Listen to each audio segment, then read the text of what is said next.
Good evening and welcome to the Minions of the Zoo. I am your host and keeper, the Harry Channel, and with me tonight are minions DrFunctional, Kapla! Serenity Star 13, Hello. hello, and SkepTock. Hi, everybody. Hi. It's been a week. It's been a lot of fun. Yeah. I was telling Functional, because he showed up first before the show, that I actually have a work meeting with human beings. And I realized that so much of the stuff I do is remote or through conferencing or what have you. That one of the people I'm going to be meeting on Thursday, I have actually been working with for around 18 or 19 years, and we've never actually met. You're going to meet for the first time. Yeah, and he's like, hey, I'm looking forward to meeting you after all this time. And I thought, it's like, holy shit, it's been a long, long time. How many Johnny Depp relationships would that be? I mean, it's 17. A lot. Yeah, think about it. That's go through like 18 Kate Mosses in that amount of time. It's rough. But, I didn't know if there was a way to just say this really isn't going to be that exciting for you. But, because you've already got the good part, which is my scintillating wit and banter and problem-solving capabilities. But sure, I'll play along. It'll be fun. It's just a little weird to know somebody for that long and then realize that you've actually never met them. But I guess that's just part of the modern world. No, I think you're actually talking around a very good point. Mm-hmm.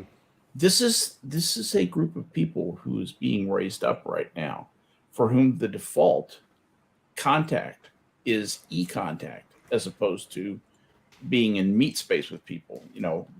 Everything I ever did before about 1983 was in meet space.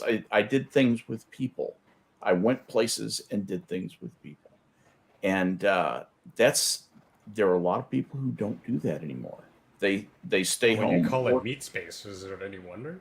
Yeah, I call it meat space too. That's no, I get it. It's actually. I mean, that may be just that we've had brushes with cyberpunk back when it first started. That we refer to it that way. Yeah, it's a bit of leet speak. I'm sorry, I don't mean to date myself, but where nowadays you're raising up a group of people who consider the virtual contact to be the default way you contact people. If you do something in actual, where you physically change your location to actually be with the with other people, is that's not the default anymore. We've changed our default. As somebody who grew up around that happening, Skep, the infancy of the internet and telecommunications through computers, I've noticed that I've seen the shift in real time as well. And for me personally, one of the benefits of this is I've been able to hyper focus on people I consider close friends and people whom we don't have to agree on everything, say, but we click better, more hyper focused, like somebody like Prospero or Jenna over some of my best friends in high school. I click with better than those people, and it's allowed us to have that sort of hyper focus. I wouldn't discount those older friends as not being friends or anything, but it has allowed for that ability to branch out, find people that you wouldn't have met in meet space for whatever reasons, that you have such a wonderful repertoire with. Well, yeah. And eSpace has a lot to commend itself. Yeah. Nobody ever farts in eSpace, unless they're trying to do it on purpose and you're making a joke about it. You don't watch Fair and Cousins then. No. Sorry, bad joke. Anyway. Well, I mean, the point being that it's just weird. No, I get it. It's a tool like any other. It just shouldn't be your only means if you have other means to build relationships with people on various levels, professional, personal, whatever. Well, I have some weird ideas about human beings and how trust gets established. There's a lot of ways you can establish trust, which is really important to business. doing a consistently good job for over 10 years is a really good way to build trust. It beats a firm handshake any day. So, there are pros and cons to the more immediate approach. When you're trying to acquire a company, for instance, it's critically important that you immerse yourself in the culture as quickly as possible. You want to let the people being acquired kind of know what you're about. They need to meet you as a person. There's no time for 10 years of history. There are a lot of business things where there's an immediacy that you can only solve in person. A Skype call is not going to cover it. But for a lot of things, I think it's become very, very common to work with lots and lots of people remotely. Like, I know I've got a bunch of vendors that I work with who do high-speed commercial networking and procuring servers and and networking equipment and all that sort of stuff, and I've never met any of them. And that's okay. They're all really nice people. We talk on the phone. But the fact that we've never gone to lunch isn't really holding anybody back. And I think that's regrettably going to be even more common as time goes on. But this is an unplanned topic we have dropped into. How's your day, Functional? Do you have anything you want to share before we start? My war hamstring was canceled today at the last minute, or 57 minutes before the store opened. So I kind of just had a relaxing, watching nothing but Voyager all day and coming in and out of comatose states. Did you get to the episode where Janeway turns into a giant slug and has sex with Tom Paris? Oh, I'm way, way beyond that. I just, we're in the era of the Borg children. Yeah, see, this is where Voyager kind of lost me. It Actually, just seems like it got a bit silly at times. I think it got a little bit better with, like, Species 8472 and the Borg, and yeah, when they get to the point where they just basically outclass the Borg, it's kind of like, eh. But when they're tiptoeing around and finding why the Borg have kind of been a little bit neutered, I really like this sort of era. There's a lot of fluff, obviously, but it is what it is, and it's part of my. This is background noise. I watch Star Trek from TOS to TNG and what's the DS9, Voyager, and Enterprise, and all that shit. And it's just background noise, so it goes through like the whole marathoning of it. I do that about once or twice a year. Well, there's so many things about Voyager that are good, and especially the people. I really like. Like, I like the lady captain.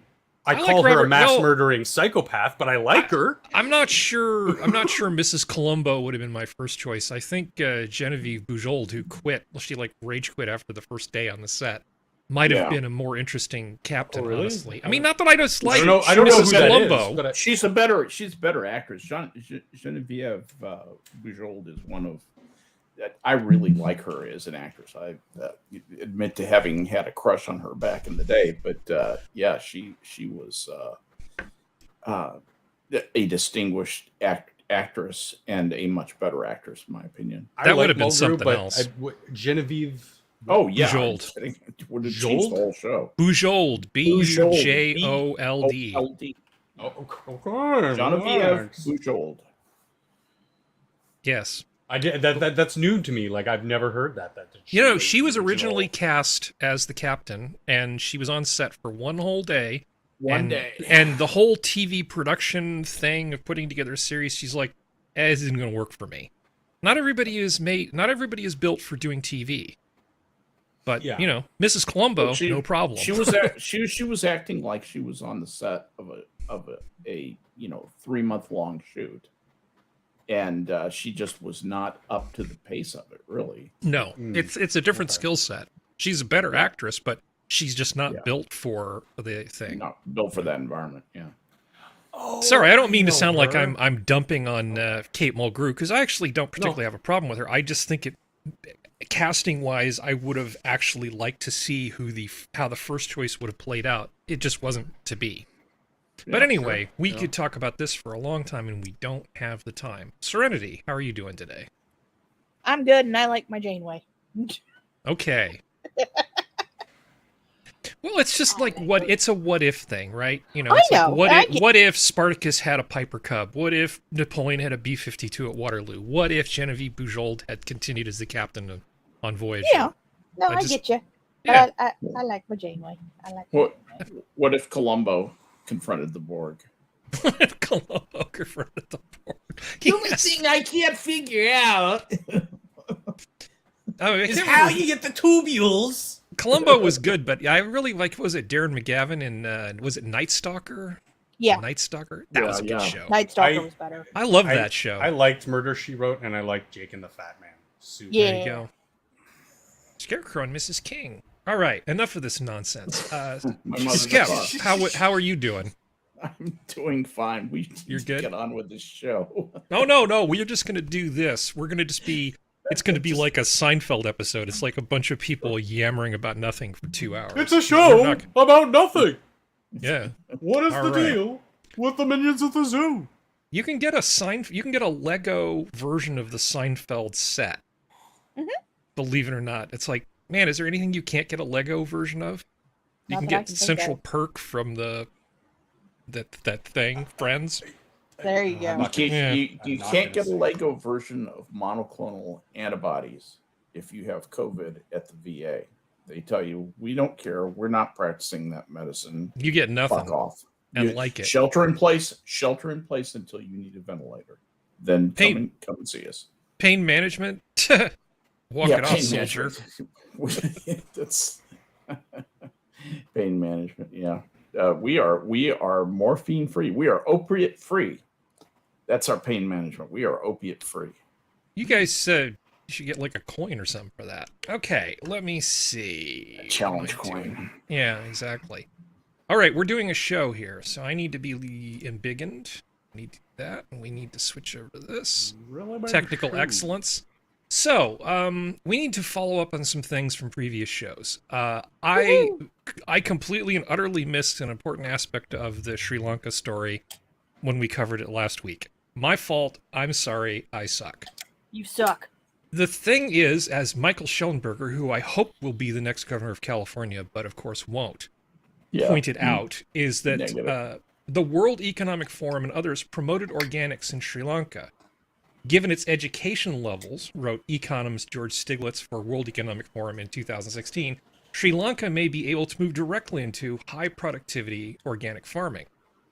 Well, yeah, they actually not only pointed that out, but that's what ended up happening. Yeah. So in 2019, the newly elected president said, it's going to be great. Everything's going to be fantastic, prosperity and whatever. So in April of 2021, some Greta Thunberg type person from India convinced him, no, why don't, instead of taking 10 years to transition to organic agriculture, just do it all at once. Just ban the import of commercial fertilizers today. What could go wrong? What could possibly go wrong? Well, I think we know what went wrong. We've got all of it. All of it. Wrong. Yeah. So in addition to not having any tourist dollars coming in and being hopelessly in debt because you're a tiny country and borrowed a bunch of money, you can't grow your own food. You can't fertilize your fields. So you're screwed. They are out sideways. I don't really know. Plus they've been printing a little bit of too much money, and their rupee is shot in value. It's just not good. Yeah, it says here, according to reports, nearly a third of Sri Lanka's agricultural land remained unused due to the ban, with rice production falling by 20%. Sri Lanka had achieved self-sufficiency in rice, but still it was forced to import $450 million of rice as rice prices increased by 50%. Now there's your inflation. It's not 9%, it's 50%. Yeah. Have you ever seen a fat Sri Lankan? 20% deficit in their rice diet, from which they probably get 50% of their calories. If you're middle class or below, lower middle class or below in Sri Lanka, man, that is just misery. And that's why it's coming out as mobs. These mobs are people who are regular people who work hard. They can't get food for their family, and that pisses them off. You want to piss off a Sri Lankan, take away their children's food. Pisses them off every single time. tea exports are down $425 million thanks to this thing. Yeah. So there's a whole bunch of so how I overlooked this aspect of the story. I'm really sorry. I kind of screwed up. So, but I figured I'd come back and just mention, oh, in addition to all the other stupid shit they're doing, there was this other thing. So I'm going to move forward because we have a lot to talk about. But that's not real communism. Yeah, not real communism. We're going to do it correctly this time, the organic farming. Yeah. So the Uvalde Punisher screen lock cop, the guy who was looking at his phone that had the thing. Heartbreaking. It turns out that his wife was one of the teachers that got killed. Now, she was the teacher who got killed. Oh, she was the teacher that got killed. Yeah. I mean, I felt like people were criticizing him for not going in and looking at his phone or doing whatever. That's sort of the vibe I was getting. Well, yeah, he was looking at his phone. She contacted him and said, I'm shot. Basically, I'm dying. He tried to get in to help her, and they stopped him. They stopped him from going in. I mean, this guy was, shall we say, motivated. They sent him away from the scene. They sent him off the scene. They took his gun away from him and sent him off the scene. They almost did it with the guy whose daughter was in the classroom. You can see there's actually a picture of that guy being restrained by another cop. Is this the Border Patrol guy?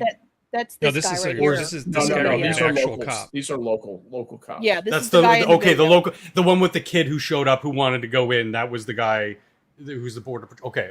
So this is just more compounded bullshit. I just feel like there's a lot of people that aren't losing their jobs that should be. I think Janet Yellen needs to lose her job, and there needs to be a serious reckoning within the government and the police force in Uvalde. I mean, I was willing to give them the benefit of the doubt because it's a tough situation. I don't believe in armchair quarterbacking, but come on. Sorry, Serenity, please. Well, there's rumors, and once again, this is alleged rumors. We're putting that out there right now, that the woman who basically tried to go in, they stopped her. They basically threatened to arrest her. Then she went around them and went over the fence anyway and got her kids out. Mm-hmm. Supposedly, allegedly, the cops have been harassing her. Of course they have.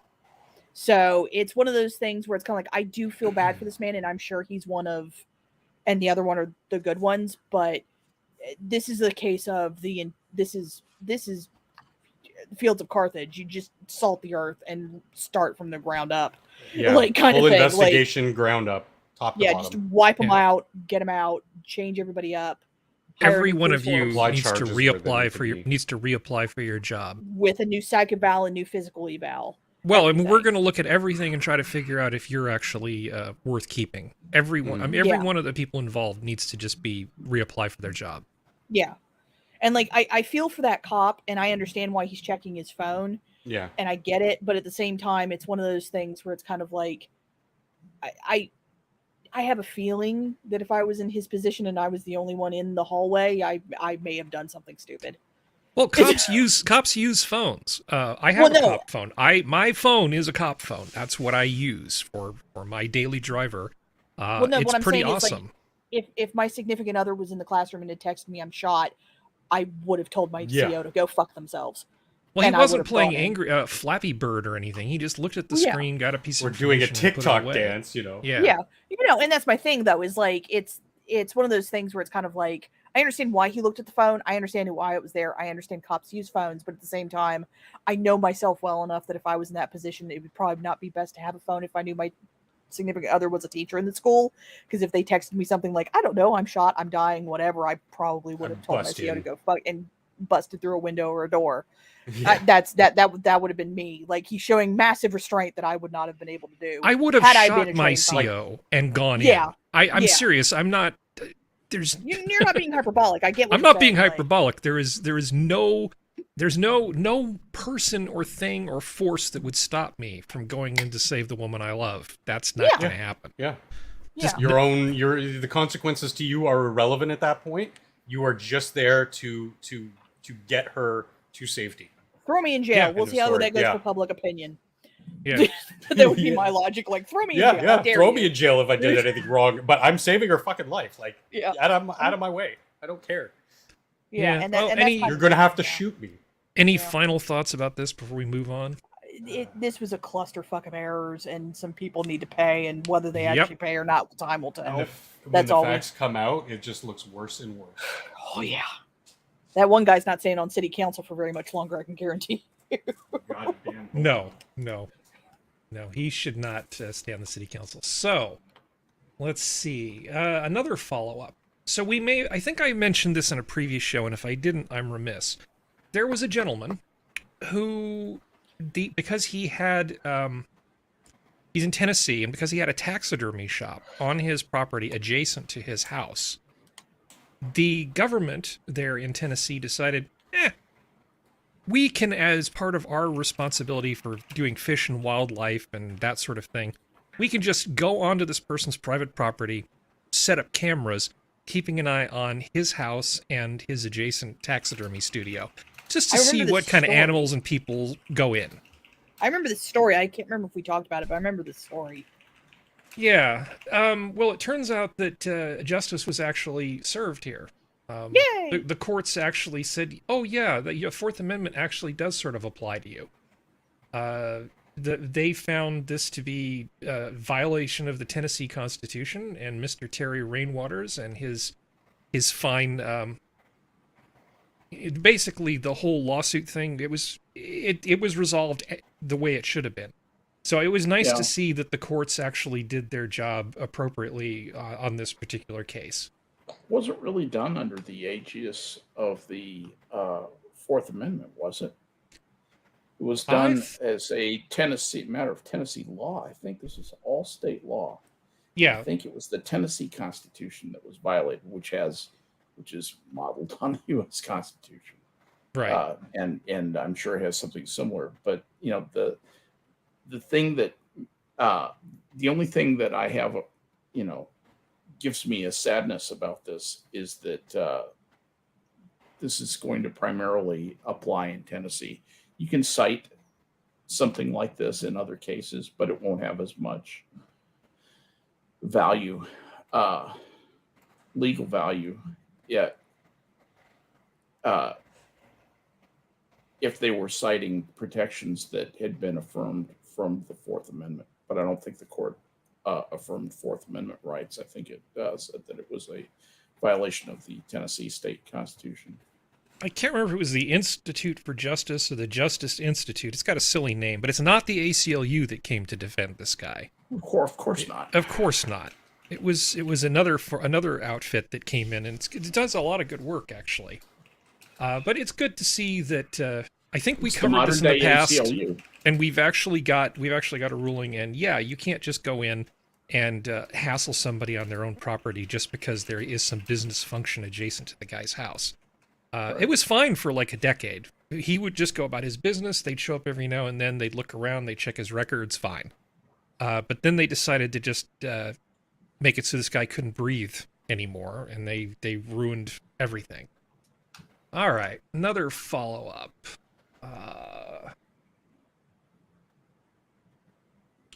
So here it's nearly half of Gen Z is using TikTok and Instagram for search instead of Google, according to Google's own data.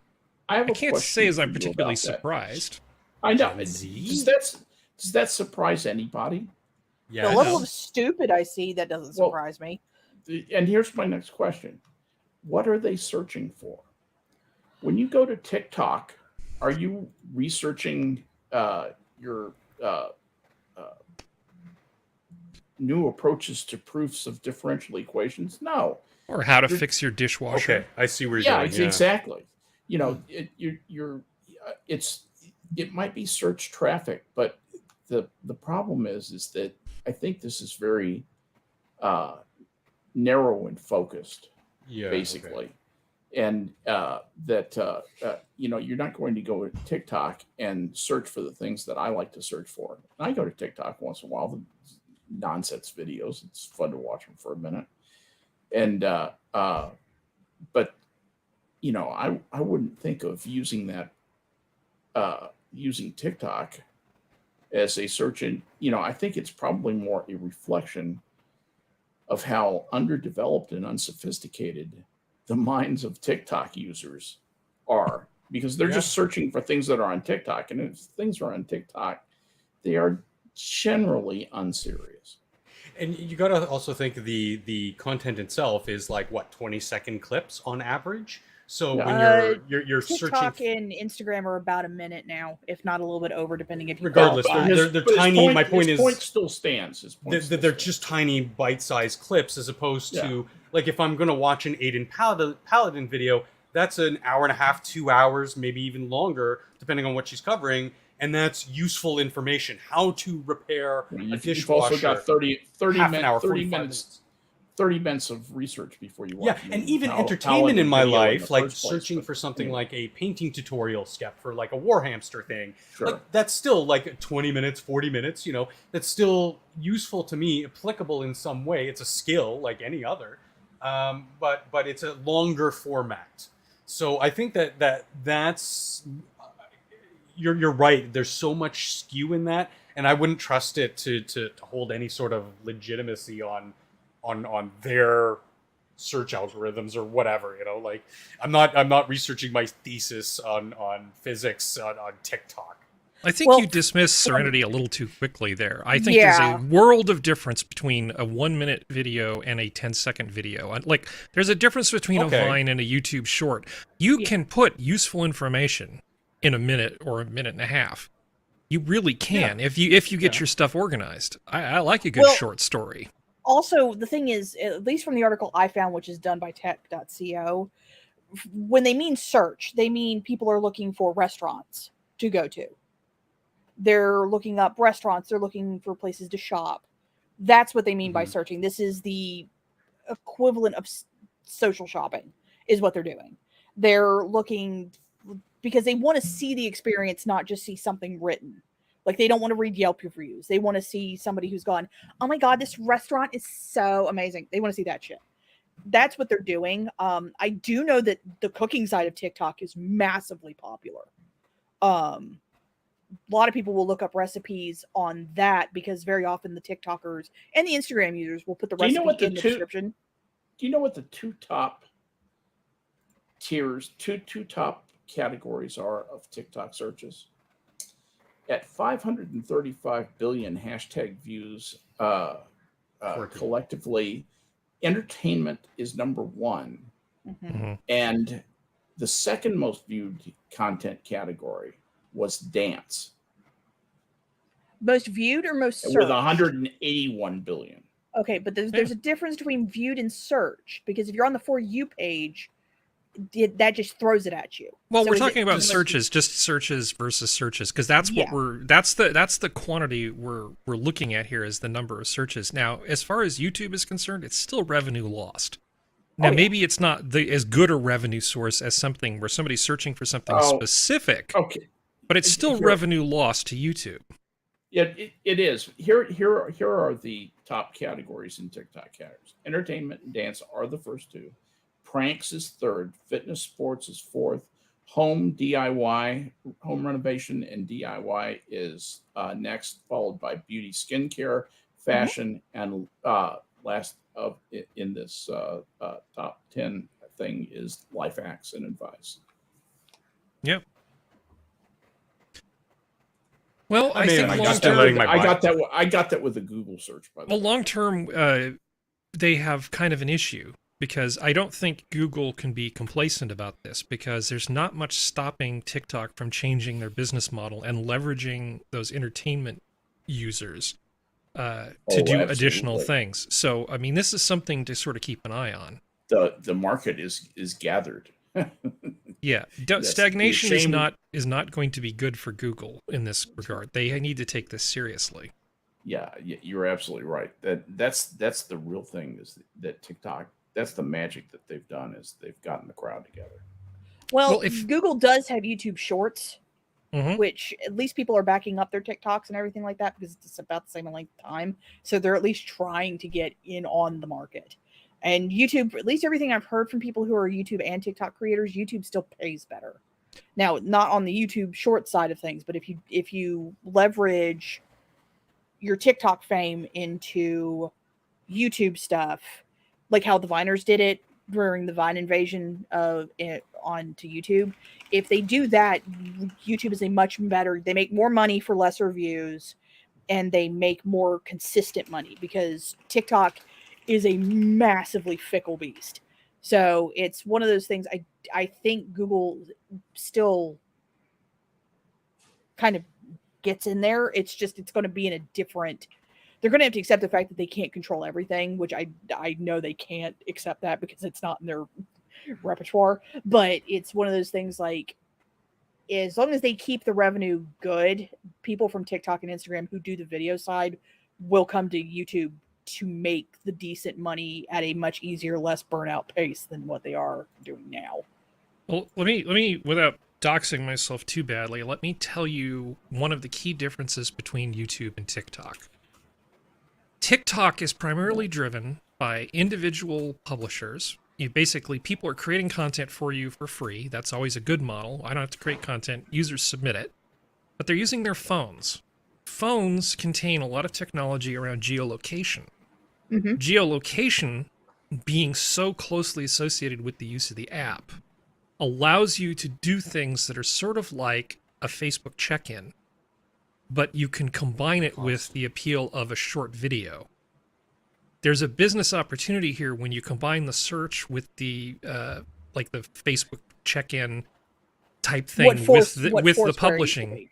Yeah, you could go beyond what Foursquare used to be. Yeah. You could basically make this unholy behemoth that would just gobble everything up in terms of business, because you'd essentially have something that would destroy Yelp, destroy a big chunk of YouTube, take out a big chunk of Facebook.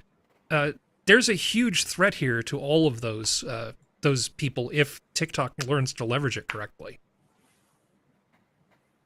But it may be that the youth of the people using it may end up being a detriment, and it may be the case that you don't get the types of reviews that you're looking for. So I don't know how much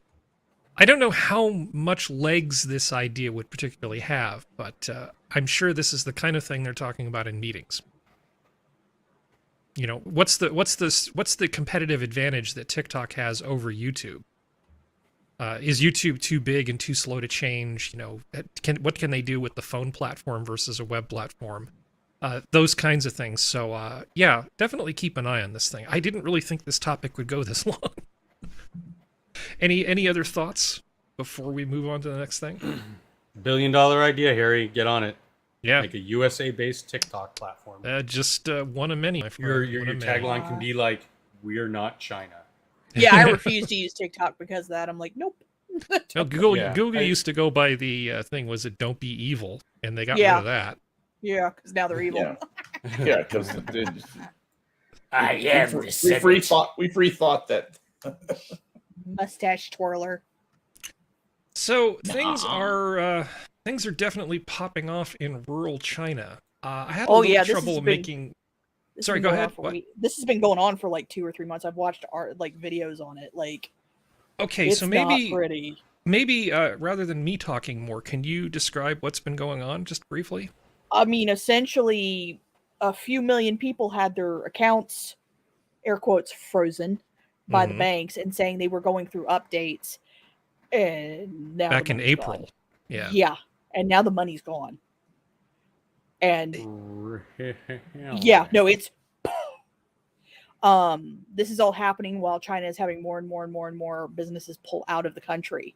I think the couple of the videos who all have different sources that I saw said that at least in Beijing, 40% of the businesses are pulling out in the next year, and another 20 or 30% are pulling out in the next 2 to 3 years because of the draconian lockdowns that they're doing. Like, this makes the lockdowns here in the West, like what they're doing in China, looks like child's play. But essentially, the people, they couldn't go to the ATMs. Every single time any of them tried to go to the bank, the banks were like, oh, we're going through an update. And nothing. It was, they're doing, and the thing is, I understand what the people are trying to do, but they're doing like sit-ins and like making noise and stuff like that. And I'm sitting there going, honey, your money's gone. Like, they're never going to give it back. Well, okay, so there's a few angles to it. I did a little bit of research now. Again, this is all stuff from China, so it may be garbage. Okay. Yeah. So what Grain of seems to salt. have happened is at a number of these smaller banks, there is actually deposit insurance in China to the tune of $74,000 US dollars equivalent. But people would transfer money to these smaller banks. They were offering higher interest rates than the banks in the larger cities. And one would ask oneself, how is that possible? Well, they were doing some things with the money that they really shouldn't have been in terms of some kind of shady internet type investments in some cases, allegedly. So they were doing things they really shouldn't do. Let's just say that Elizabeth Warren would have looked unfavorably upon this and would have been screaming about Glass-Steagall or something. So they lost a bunch of these people's money, but when they took the money that was transferred to them, instead of marking it as a deposit to a regular account, they just didn't because they didn't put it in a regular account. So people thought they were depositing their money in an insured account that just happened to have suspiciously high interest. But in reality, their money was, unbeknownst to them, being put into an account that wasn't covered by the deposit insurance, and it looks like these assholes just sort of kind of lost it. Yeah, There's I all don't think kinds they of creepy lost it, shit but- going on. Oh yeah, no. Apparently, before the lockdown started to go on, this is similar tangent, slightly off to the side. There were thieves in China who were robbing higher-ranking officials and company owners and stuff like that. And what they were doing was they were finding out these people were hiding money and then turning the money over to the Chinese police. And I these went ahead people and were put the getting- link in the chat to this Yeah. article. Again, I can't vouch for the validity of anything in this article. Yeah, Okay. at least the article, at least the videos I've seen are supposedly from people directly out of China. Once again, grain of salt. Mhm. They made it seem like it was a major bank, not a smaller bank. So, but I don't know enough about China to be able to fully go into that because once again, everything we'd get out of it would be China going, oh no, smaller bank. But yeah, there's a whole bunch of like this stuff's been going on for a while because I've watched videos on it, and I feel for these people. I really truly do, and Yeah. and I like, but China's having a lot of problems right now. I think this will get Skep's attention here. A typical deposit product offered by the 4 rural banks in Henan through third-party platforms such as Unpronounceable Financial provides interest of between 4.1 and 4.5% a year that can be rolled over for up to 5 years, according to receipts provided by depositors. That's Yes. a lot more than the big city banks. Yeah, That's red flag. yeah. That is. My name is Bernie Madoff, Yeah, and I'd like to help you with your investments. yeah. I mean, when somebody, there ain't any such thing as a free lunch. Don Stoffel is real. These guys should have seen that, and you're seeing a lot of funny stuff with the this holding company. What is their name? The Hanan New Fortune Group. That is a big bank holding company over there, and it's one of the things that they talked about. They said that the unusually bold demonstrations were met by dozens of uniformed police officers as well as a team of heavy-set men, mostly wearing white tops, who all arrived together. We're not from the government. We're just regular guys out here. Just all came in on these government buses. Videos of the incidents shared widely on Chinese social media before the censors stepped in showed the blue-shirted officers standing by as the burly men in white shirts began beating the shit out of the crowd. Yep. Protesters were dragged down a flight of steps before being carried away. Some were loaded into buses, often sporting bruises from the clashes and wounds on their body where their kidneys had been ripped out for transplants. That's not really in the article. But anyway, I've been in shocks from yesterday until today. One protester said in an interview, asking to remain anonymous because he lives in China and he's scared shitless. Yeah. He repeatedly described the men as unidentified, but added, I never thought it could happen that officials could use this kind of violent beating against unarmed and defenseless regular people. They're beginning to realize that, this is just the government being a thugocracy. They live in a thugocracy. Yeah.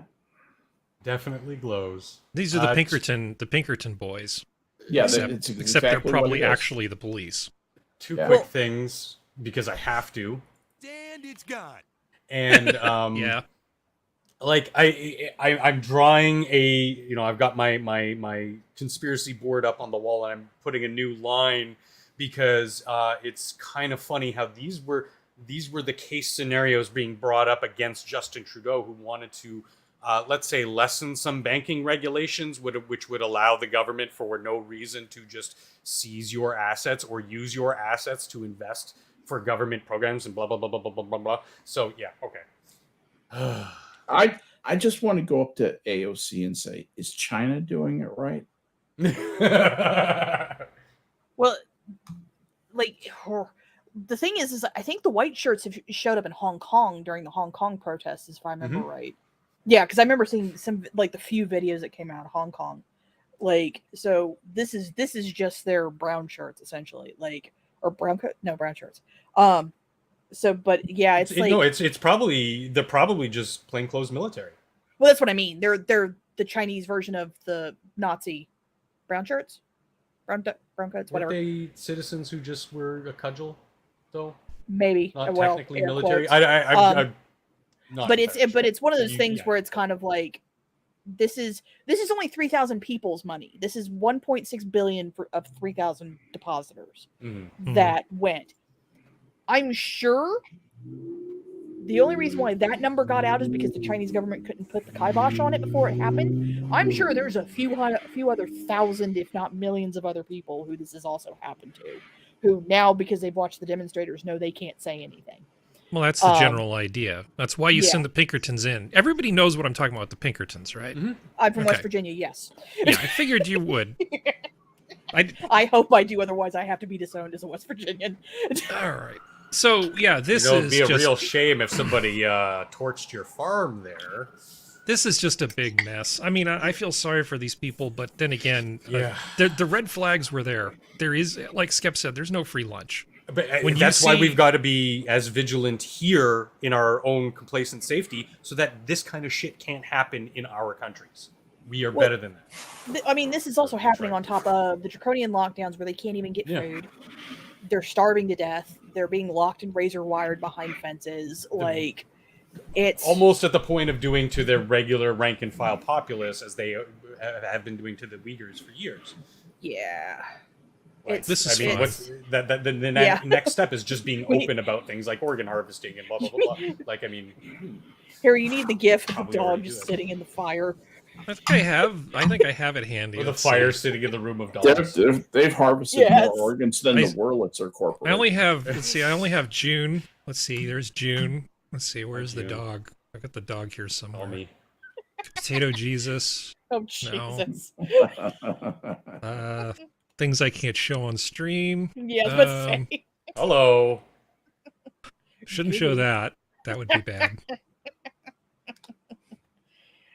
It's Oh wait, sad, I that's not the actually do- bad one. it's- I This was about to one say- is always good. Yeah. Okay. It's sad. I do miss pudding pops. There's the They one. were there. We Yeah, go. There we Fine go. dog. Good old Just fine dog. running like just a smoothly running machine. That's what this Oh, show yeah. is. Mhm. It's Brilliant. fine. Man, Fine. he still got his coffee, and you know what? It's not going to get cold. Yeah, Yeah. exactly. Silver lining. Come on, people. Oh my god, Yeah. kill me. Capitalism, For a God's long way time. of determining who is smart and who is Who poor. is poor? Okay. Anyway. I do love that. I one. love that saying. I've loved it for years. Yeah.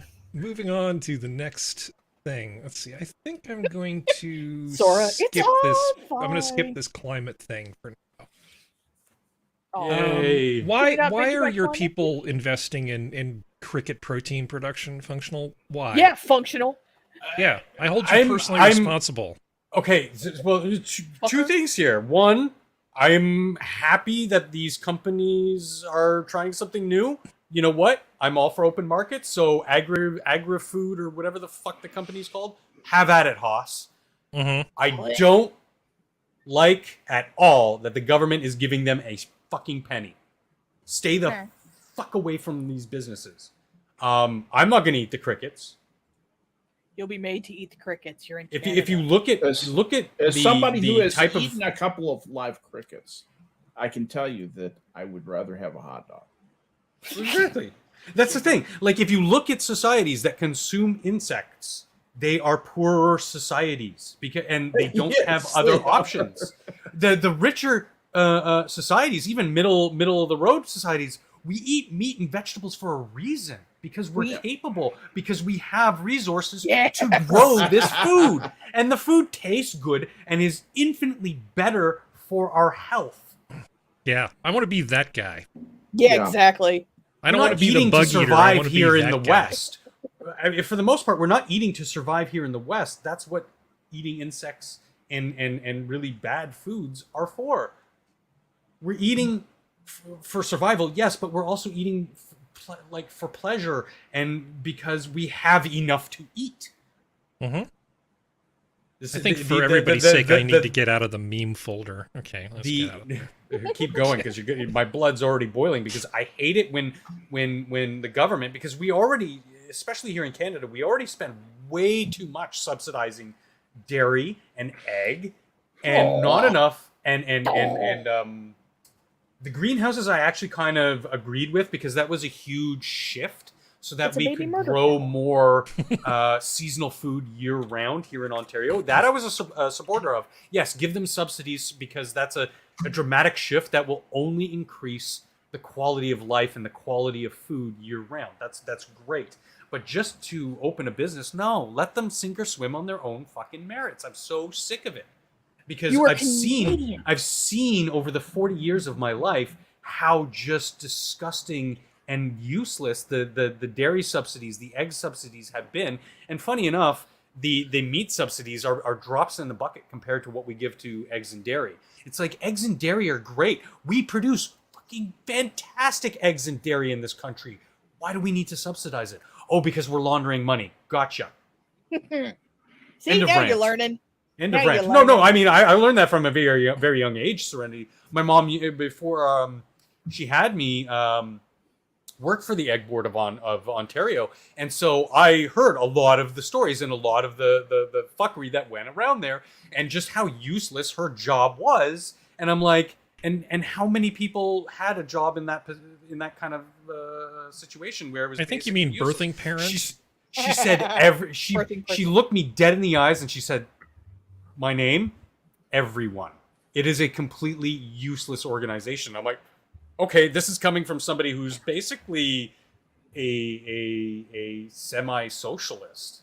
Like, my mom was very public good, the greater good kind of, not communism. She didn't want to go full on government intervention, but she just believed in the community spirit and the national spirit of, like, we should take care of each other, which that kind of leads into why I'm a little bit of a liberal, is because I believe that a country should take care of its citizens. A region should be interested in the best outcomes for its municipality, the citizens within the municipality. So, you know, not to the point where direct government intervention and funding all this shit. I'm stepping away because you got me ranting here. God damn you. All right. Well, you know, Harry just loves triggering me. At least I'm not subjecting you to any 2-ingredient recipes from Kirby today. So you've got that going for you. Yeah, that's more like laughing at a kid who fell on his bike kind of thing. This is actually infuriating, because like that's people's money that they're just giving. It's like they don't care about right? you. Yeah, Color I know. me shocked. It's like they don't care. So Please to please. I have a little thing here, and I thought it was a good way to talk about the whole Trump thing without getting too weird about it, because this is basically Jordan Peterson talking about why he does not want Trump to run. Disclaimer: Harry is not Jordan Peterson. Yes, so let's give the nice man with the lovely voice a chance to make his point, and then you guys can I've met him in if that's Meat okay. Space. I haven't met Harry, so that's how I know. Yeah, we might be the same person, except I don't have all the money that he got from I was about to Patreon. say. All right, let's see if technology works today. One is, he should have never declared that he was illegally defeated after the last election. It's an off-brand claim. Trump is a winner. That's his brand, right? And winners don't have the election stolen from them Pausing for copyright.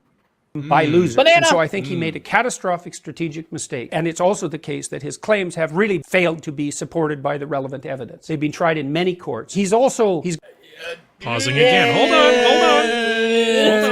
Wait, we're breaking it up. No. We're breaking it up so we don't get a We're copyright. breaking it up. I've just banana. Got Okay. a bullying tendency that I would diagnose, so to speak, as about 9 to 11 years old. He makes self-aggrandizing, bombastic claims that to me are reminiscent of a juvenile bully, and he's a divisive figure. And so, no, I hope the Republicans have enough sense to go with someone who's a more mainstream politician, and that they're guided by a vision of what could be instead of a mere reaction to the idiocies of the woke and progressive left.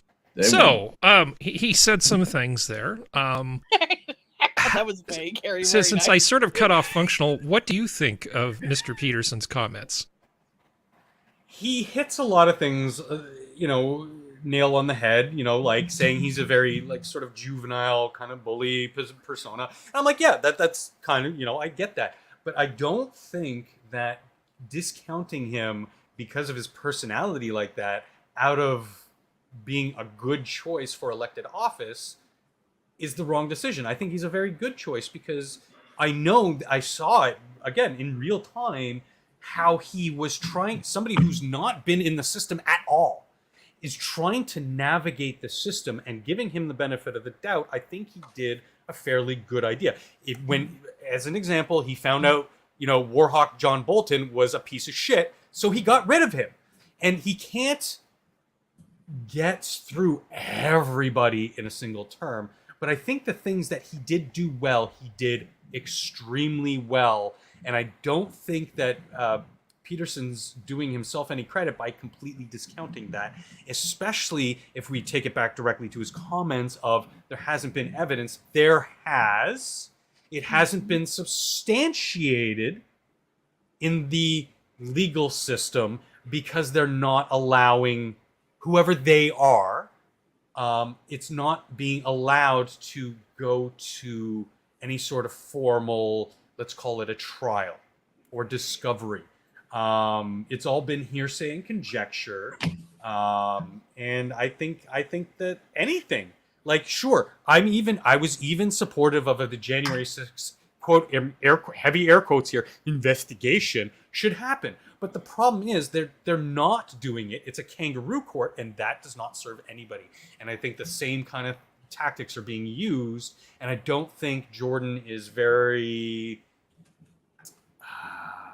well versed on the type of stuff that I know that I've seen and others have seen that are questioning.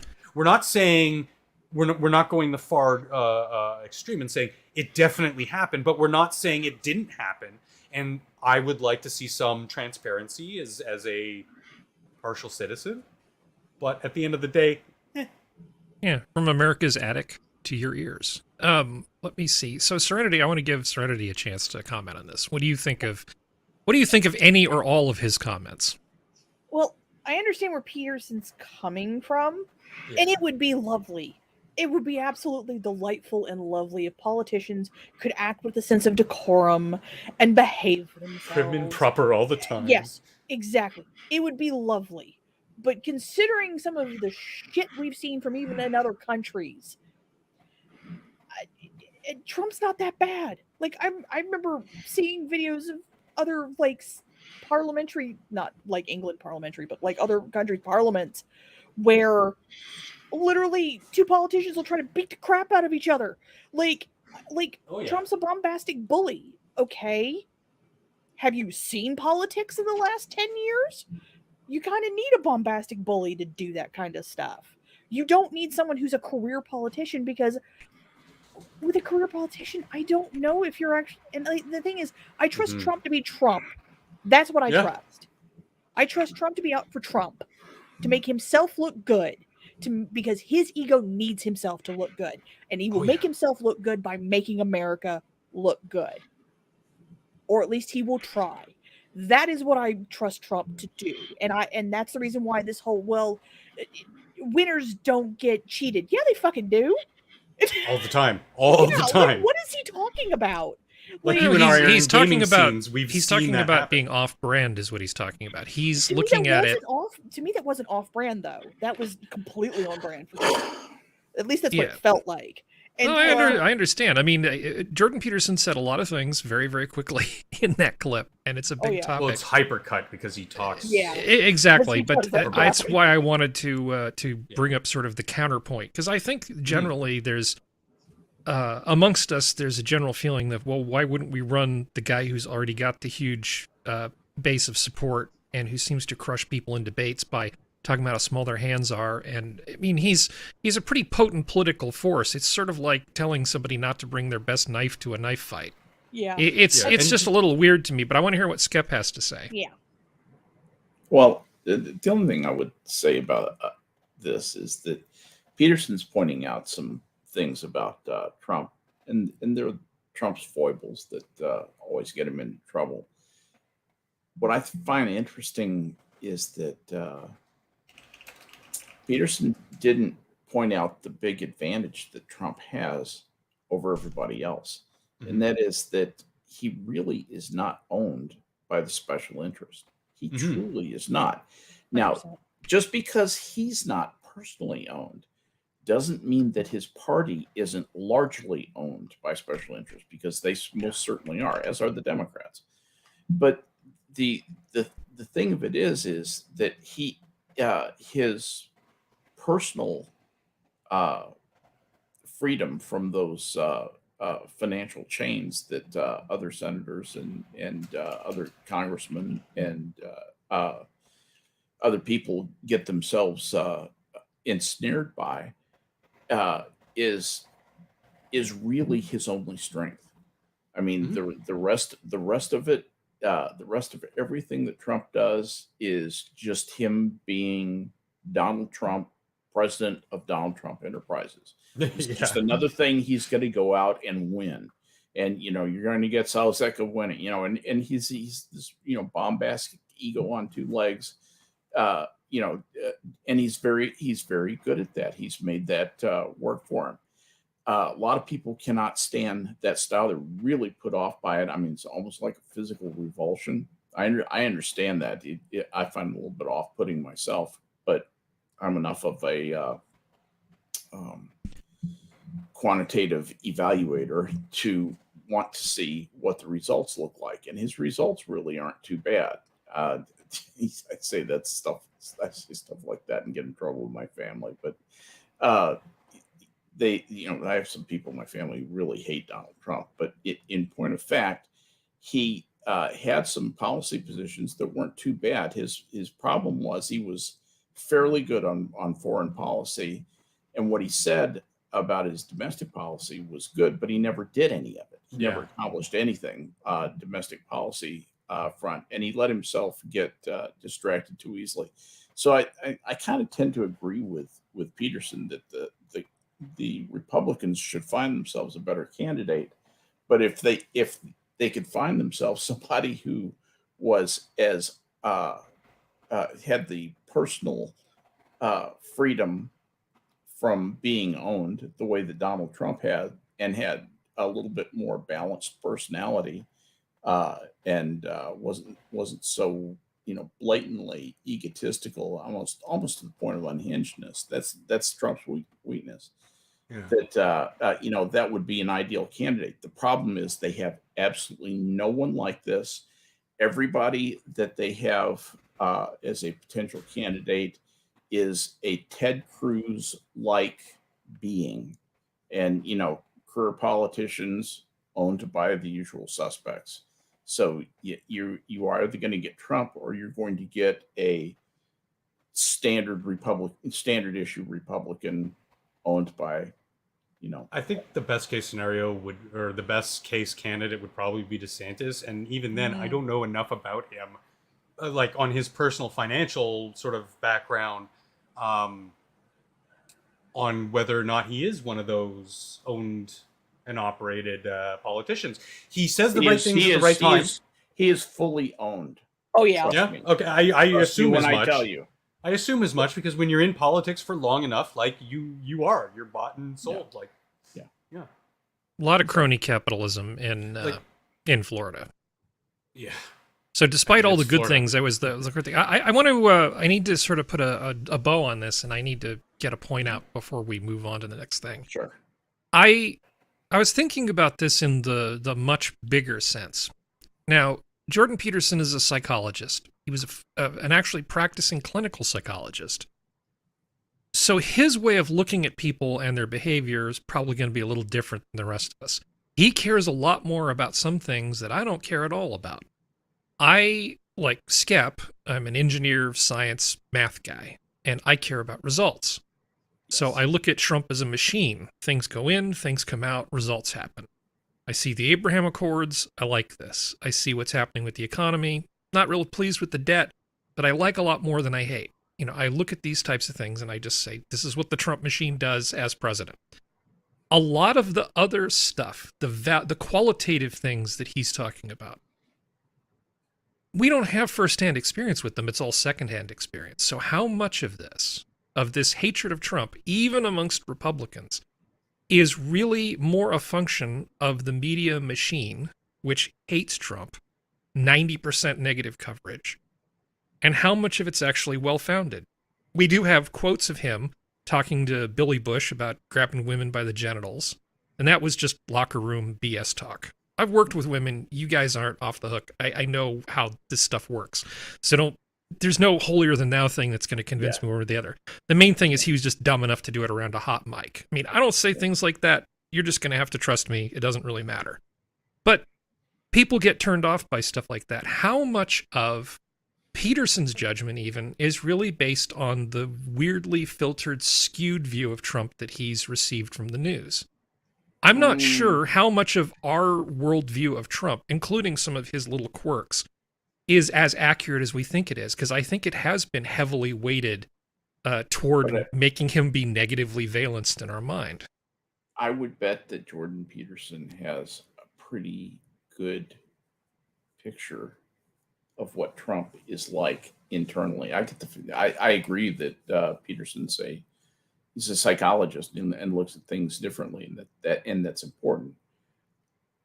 I think that I happen to think he's a very good psychologist. He's very good at what he does. And I would imagine that his picture of Trump is far superior in terms of providing real understanding into the guy than anything I could come up with. But it's an atypical job, right? I mean, so he's talking about him being narcissistic, having these various properties. Mm-hmm.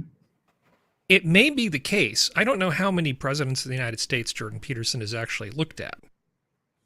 Probably not too many of them. It may be the case that what are abnormal character traits in any other person are actually high-functioning character traits in somebody doing the job that Trump was doing. Yeah. I see him go in there, and he looks, and he goes in, and he comes out 4 years later, and he looks roughly the same age. He isn't being destroyed by the job like it's a political meat grinder. He kind of enjoyed it. He's kind of enjoying it. It's scary. Anyway, I don't want to sound like I'm being like super pro-Trump, because I have my reservations about the guy, but I do kind of feel like, especially within the Republican side of things, I think a lot of people have been swayed, whether they realize it or not, by this crap that's been sort of shoved out into the zeitgeist by the news. I think some of the Trump, his problems have been magnified, in some cases completely out of proportion. And in other ones, I just sort of don't care. Mm-hmm. Anybody want to rebut what I just said? Okay, moving on then. Let's see. Oh, well, speaking of Trump, Liz Cheney's not doing very well. Trump's opponent that he's basically been backing and going against her has about 50% of the vote right now to her 30-something%. She's done. I mean, unless they find one hell of a skeleton in this guy's closet, she is done. No. Hey. Bye. Yeah. Bye, Felicia. I mean, 52% so to detestable. 30%. I mean, she's being absolutely crushed, and this is pretty hard to do as an incumbent. Goodbye, Lydia. Goodbye. Any comments on this? Couldn't happen to a nicer bitch.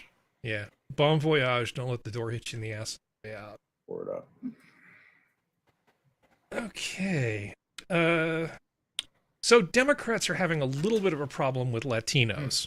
The Jill Biden thing is a thing that happened, with her talking about how they're tacos or something. I don't want to fall. Yeah. I mean, anybody can say something stupid. If you talk for long enough, you're going to say something stupid. So Called somebody a breakfast taco? I kind of want to cut her just a little bit of slack. But at the same time, bodegas and breakfast tacos seems a bit much. I mean, she's clearly kind of out of touch. That's the real problem. It's not so much what she said or the fact that she apologized. It's just that she's just really kind of out of touch. She's also the president of the United States. Well, yeah, effectively. I mean, there's this article that was in The Hill. GOP sees chance to steal Hispanic voters from Democrats. Again, not really keen on the wording of this because that sort of sounds like the Democrats own them. I'm sure the Democrats think they're being stolen. Well, what does it say to you? You're a Hispanic guy and you hear this going by. Wait a minute, I've got agency. Yeah, I make decisions.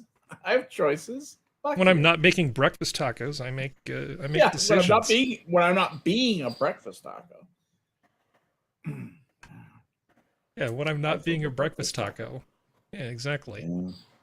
So there's that one, and let's see, what was this last thing? So there's 3 articles here, but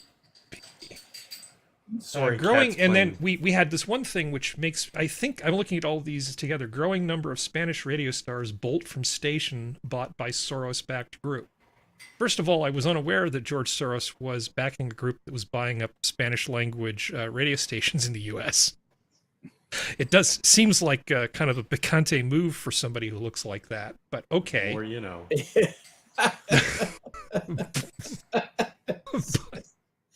But sure, he's got a supply of breakfast tacos. I admit that this is probably a growing number. Well, what number? I mean, buried in this article, there's a bunch of stuff about a handful of people deciding they don't want to work for George Soros.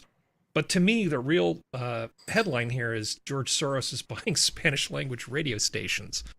Yes, why? Why? That he's going to really break open that radio station market. That's because that's the new place where money is being made, is in radio stations. Yeah, these new radios are really getting popular, Harry. Yeah, he better hop on that radio trend while there's a chance.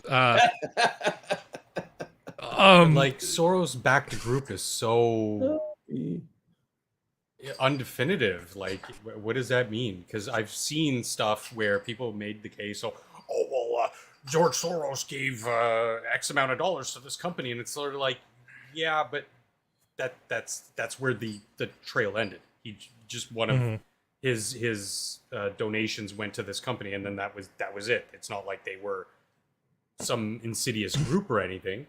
And so I looked a little bit deeper, see that he gives a lot of money away to places. Some it is, I would say, just on the surface, look at it and say, yes, it's insidious. And some of it's just sort of very benign. So I'm like, I don't know. What does it say?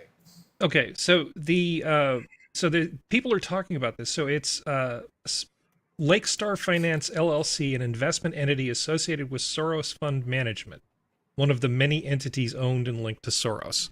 So he has his finger in an awful lot of pots. So that's for sure. That's for sure. Yeah.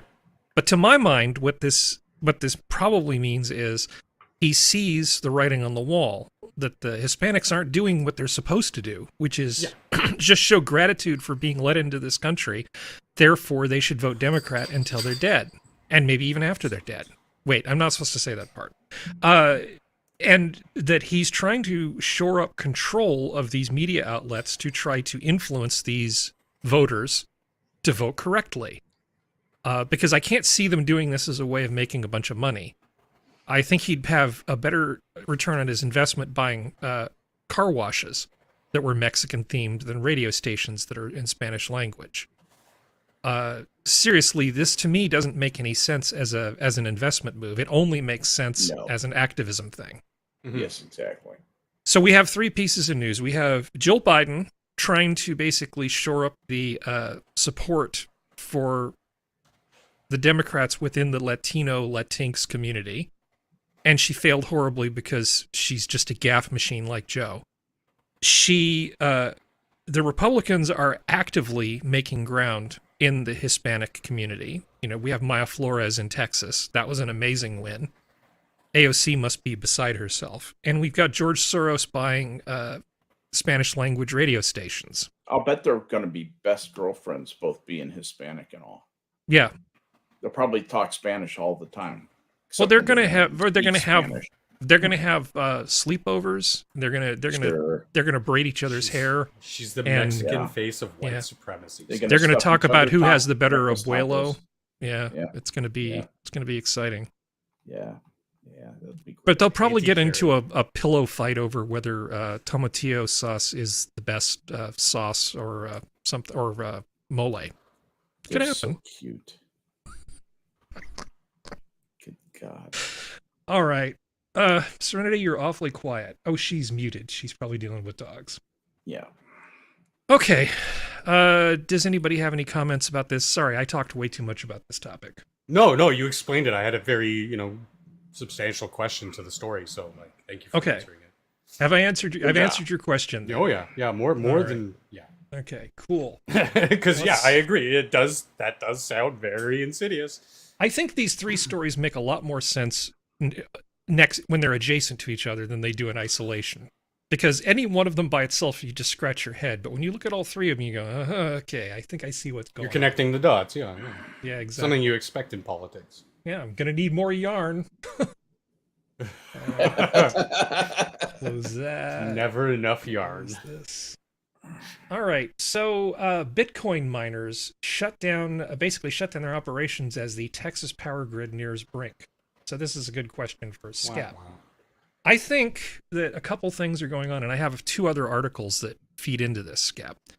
Okay. What we're seeing is I suspect that they purchase their energy using one of those plans where if they run during peak hours, they get a huge bill. Right. Because that would make perfect sense for them. If they have the option of absolutely. turning things off, why wouldn't you go for the cheapest power you can possibly get 99% of the Bingo. time? And then when it Bingo. gets to be really expensive, it's like, oh, well. Yeah, you know. just not you actually do a form of dollar cost averaging of Yeah. your power, and you just you say, I can afford this much money per hour, I'll use this much power, and that's how you normalize that usage rate. Well, Bitcoin It's not miners' hard to revenue for miners is actually going way down because I'm shocked. the cost of Bitcoin has gone way down. It's gotten beaten up recently, so that's a Yeah. problem. Yeah. And for a while here, the GPUs have been being gobbled up by the miners, just like anything that's really good. I'm sorry Yeah. for anybody who's been trying to build a gaming PC to Right. while away the time during the lockdown. But Yeah. it's been almost impossible to get these things. But the miner revenues are going down because Bitcoin's going down. So the whole break-even point of where it makes sense to mine versus not mine just got a lot more brutal.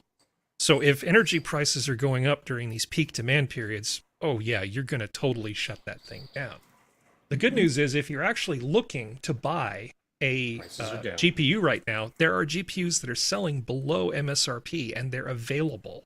So if you've Yep. been waiting to get a GPU, these are eBay prices. So this gives us a more volatile sort of thing. So GeForce RTX 3090 Ti down 16% in the last month. That's like a huge price drop. Yeah. 3090 down almost 24%. All of these high-end GPUs that you would want for your gaming PC have gone way down, and they're going down even more this month. AMD, the supply chains are starting to recover very nicely, and a lot of it isn't because they've fixed things, which they have, but they've also managed to have the demand go way down because there's just not as much reward in mining Bitcoin as there used to be. So they're not gobbling up all the GPUs, which is really good for everybody who needs to do literally anything else. With the decrease in demand and the orders that stores and retailers have put in for these things that have been, they've been getting trickling amounts, if any, and then all of a sudden there's a flood that's flooding the market. I think one of their biggest bottlenecks right now is just that the fact that the supply chain did recover fairly well. And so it just opened the floodgates, and all these GPUs hit the market at roughly the same time, and demand is going way down. It's just the prices are going to drop even more over the summer. Yeah, I would definitely. I just wonder where's it going to level out, because they are still very, pretty valuable pieces of technology. Well, people Wonder do where it's use gonna these for all sorts of things other than just gameplay. But I mean, overall, it's nice to see the supply chains recover a little bit, because it was pretty rough there for a while. As far as people were buying really old GPUs that they just had no business using, like 1080s, Just because their old card because died it was or the something. only thing they could get their hands on. yeah. So it was. I actually built a few servers that had, let's see, some A10,000s and I think some that had four A6000s apiece. And I'm just like, do I need an armed escort to even show up with these parts? I feel a little weird just running around unarmed, especially if I'm carrying them on the motorcycle. I'm very, very carefully strapped to the back seat, mind you.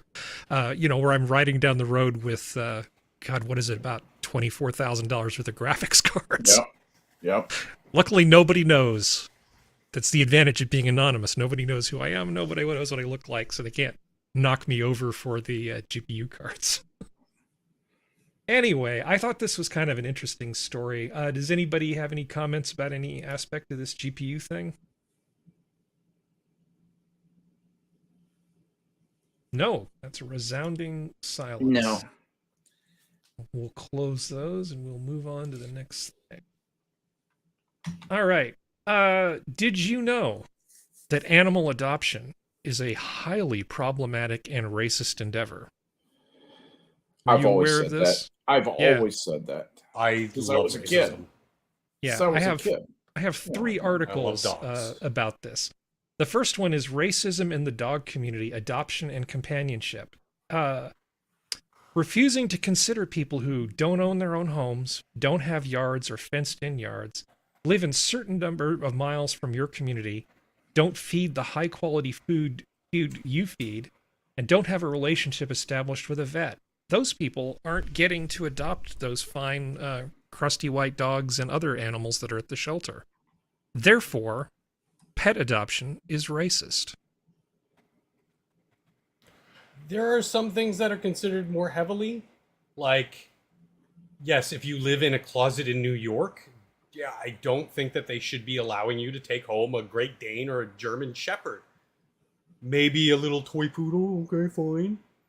But even then, like, these animals need certain requirements, and if you can't meet the requirements, even though I agree, some of them are a little bit overzealous, like the quality of food, go fuck yourself. I'm going to feed my dog or my cat or whatever the food that I feed it.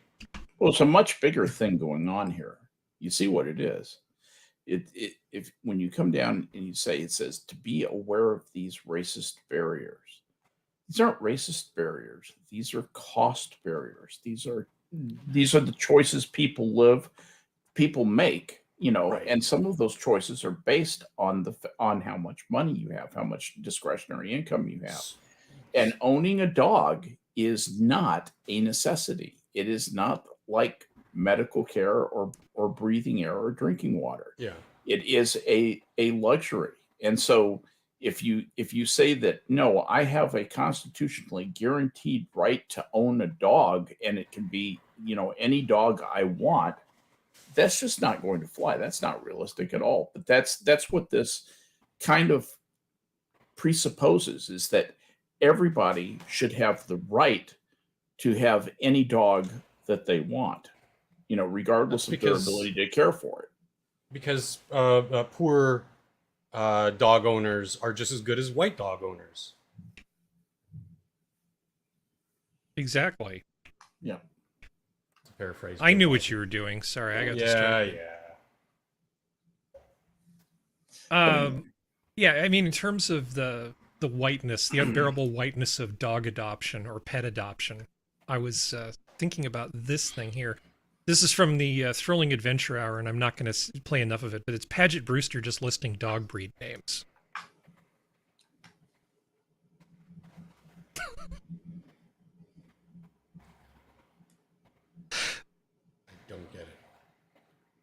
I think this is what they're imagining. They're imagining some rich white woman who just says the dog names with a weird accent. This is probably what these people are imagining. I don't know if this originally came from the root, but this is possible or possible. P-A-W. Ugh, I hate these people. No, there's nothing particularly racist about this, about people having standards for who gets to adopt dogs. Is it I know shocking- people... I've been involved with multiple, over my life, professionally and personally, I've been involved with multiple dog-related things like this, okay? Helping them set up their business in a few cases. That just trust me, I've been involved with some of these things. And I mean, I know Serenity knows about this stuff too. Unfortunately, she's dealing in meat space with dogs. Harry, you I need have jump to in. make... Were you playing a video there?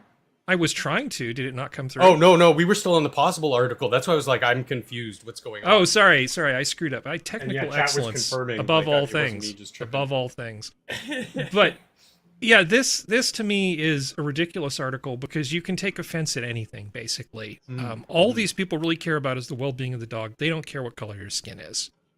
The fact that you have bad credit is really not because of your skin. It's just they want the dog to have a good home. They don't want the dog to get, who's probably escaped from somebody once before, to jump over the fence that you don't have and end up back in a pound. That doesn't help anybody.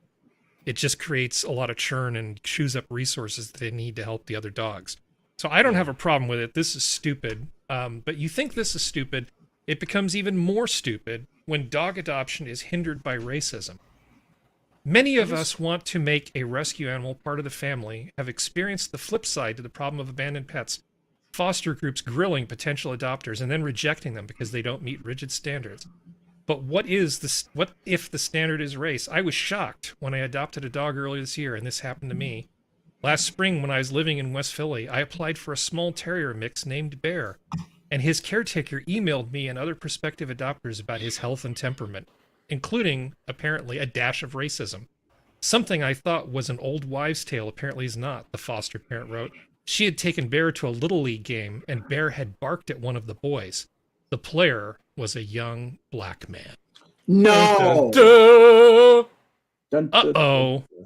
Are you prepared to work through his problems with love and patience, she asked us, noting that she believed proper training could be effective. If Bear is racially biased, this is the dog.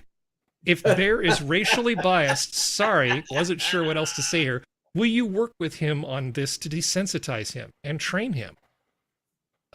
These people are idiots. Dogs have their opinions about things. I had a dog growing up who was half German Shorthair Pointer, half Doberman. And he was the runt of the litter, and when he was a puppy, he got injured and his back got hurt. So he was constantly in a little bit of pain. This made him irritable.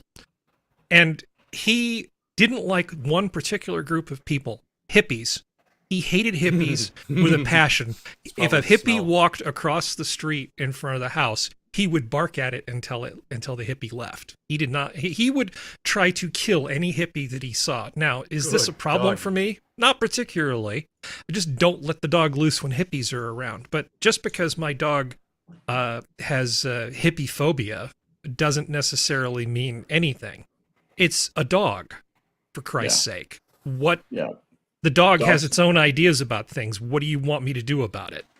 Put a shock collar on him? Sorry, Skep. Dogs are not racist. They can't be racist. They do not have the cognitive equipment to do racist things, to do that set of behaviors, to perform that set of behaviors, and to respond to stimuli in a way that we would characterize as racist. That is nothing but projection. In fact, Skep, they're so simple of a creature that if one does experience a trauma at the hands of somebody, let's just say it's a woman, then when that dog escapes that abuse and then gets into another home life, they might actually just have some level of an anxiety around all women.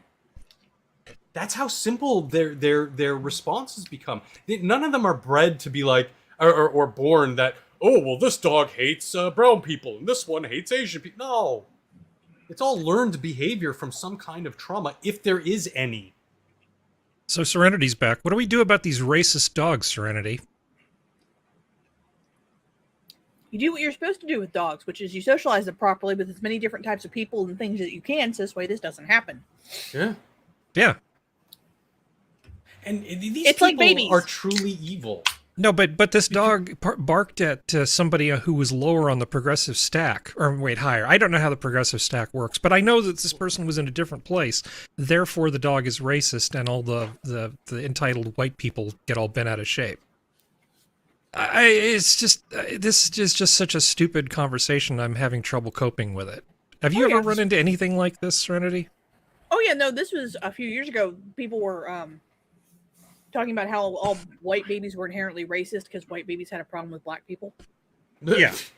Like, no, there was literally videos and articles going around of like the white baby being handed to a black person and then crying. It's like, well, yeah, especially if you grow up in places like West Virginia where most of the people are white or white. Sorry, I'm going to use a phrase that a lot of people may not like. We're going to use it. White passing.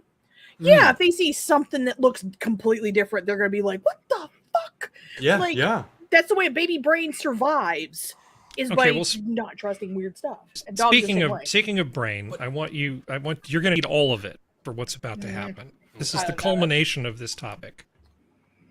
Natasha Quidlin, when shelter dogs have racialized names, what happens to their adoption outcomes? In a new paper with Bradley Montgomery, we tracked dogs for 6 months and found that their names did in fact matter. So basically, somebody did an actual research paper on what effect people giving dogs names that sounded like they were black and not white, for instance, would have on them. Turns out these statistics are heavily skewed by pit bulls. Ah, that'll do it. So, you've got some pit bull that's named like Tyrone with a 3 or something. I don't know. What is a black name for a dog? Yeah. Honestly, I'm not sure how that's supposed to work. How is Fluffy a white name? How is Fluffy a white name? I mean, because Gabriel Iglesias, the comedian, he goes by Fluffy as a nickname. Last I checked, the dude's not white. I've seen him in person. Not even white passing. Not even white passing. This is outrage studies. This is like something that I would expect Bogosian wrote. But it turns out, no, it's not Bogosian. It's actual research, supposedly. So it was only in one county. Yes. I'm going to put the link in the chat so everybody can be dumber with us. These people are evil, and just quickly, like, pet adoption's always been lacking. Because usually a lot of them are older animals and people want to bond with that animal at a younger age. Plus, puppies and kittens are cuter than dogs and cats on average. And to try to make barriers in a time where adoption is at all-time lows because of COOF and lockdowns is pure evil. You are barring a lot of these animals, or going to cause future problems for a lot of these animals to get adopted because of your bullshit. Stop it. How many pets have you adopted, Functional?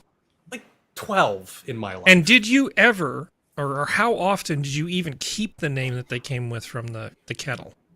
The closest we got was with the newest one. She's a pure black tuxedo cat, little white patch on the chest. They named her Onyx, Chris, Onyx. And we rattled the name around for a couple days, and I said, you know what, Onyxia, because Onyxia is a dragon from World of Warcraft. It's still got that sort of black connotation, but it's a feminized name. The IA is very more feminized, and we were like, yeah, we looked at each other, it was perfect. The key thing we don't care about the name, or I've never cared about the name that the pound gave it. To your point, which I think you were trying to wrench out of me, it's that initial contact with that animal. Was there an immediate bond, or was it standoffish and maybe they didn't like my scent, so that that is the immediate and most concerning thing anytime I've adopted or taken care of an animal. Well, my point is, who gives a crap about what the name is that a dog Yeah, has? At the she could have been kennel? named Shaquanda, and I would have I mean, adopted her anyway. A lot of them that are not surrenders. A lot of them are just lost, and somebody doesn't find them. They didn't have a chip. Dog gets adopted by somebody else. A lot The of kennel. the younger ones are the unfixed. They give them a name dogs at the and cats having pound. sex on They the give them a name at the pound. The name doesn't mean anything. It's just a name that's there Identifier. temporarily that everybody gets rid of when the dog moves on. So I have a feeling that this is terrible science, and it's just you grievance actually studies. you actually have to give them a name because it gives them agency as an individual, as a living creature. Because if you just say, "Oh, I'm here to pick up or meet dog 808342," like that, come on. Well, in working dogs, they will often give them names where in groups that come in and handle a group, they'll give them a name that they all start with the same letter. So you'll know that like the K group is different than the L group, which is different from the M group. Oh, for sure. And they circle through them. I mean, Serenity, you know what I'm talking about. That's a pretty common practice, like with assistance dogs and working dogs and things. Yeah. Well, the thing is also, you can't do it based on one county. Like No. this scientific paper bullshit. You need to base it off of, okay, so let's get 5 counties that are major city counties like Los Angeles County and stuff like that. And then let's get 5 very rural counties. See if there's any black or air quotes black names. See who gets adopted more, blah blah blah blah blah. Yeah. That kind of stuff. Like this is just a In ham-fisted a single shelter is bullshit. Well, this You're is right. someone trying to use their grant money as quickly as they could because they got called for it. And they were like, shit. Yeah. Yeah, I would give her the benefit of the doubt if she did like every county in her state. Maybe give her a little bit more benefit of the doubt. But a single shelter Yeah. or a county. Yeah, this was just someone going, grant money. In a county dog shelter. So a singular shelter. That's so dumb. That's all it is. It's just grant money, and she was just trying to use Being it, or lazy and now get trying it to up. profit Yeah. off it. Yeah. Yeah. Yeah, that's all it is.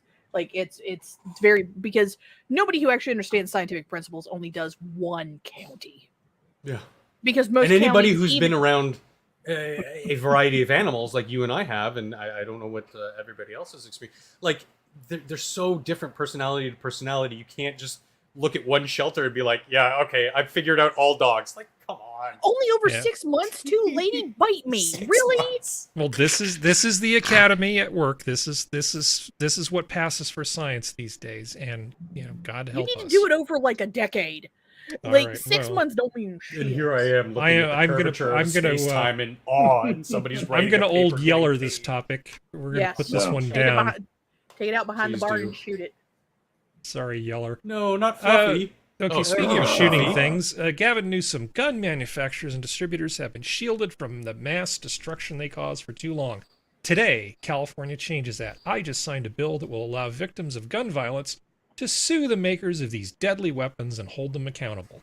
Yes, This is because they're what the I was- ones putting them in the fucking gangbangers' hands. This is the thing I was talking about that came up immediately after this one state, I think it was an abortion bill, where they were claiming that you could go after that people could basically go after them civilly in this The one doctors. state, I the think it was doctors, Texas. and then so they said, well, if we can do that, why don't we just apply the same thing to guns? And here we are a few months later.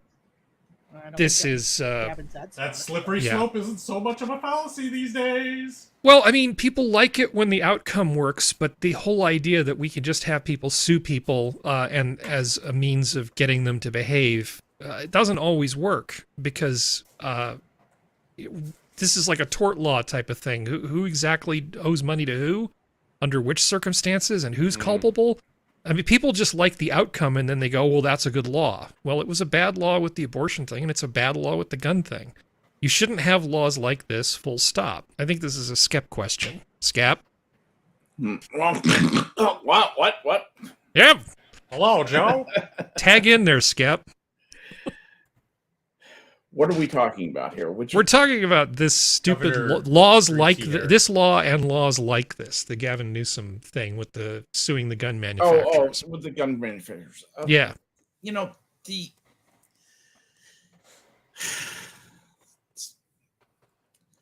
he's doing something that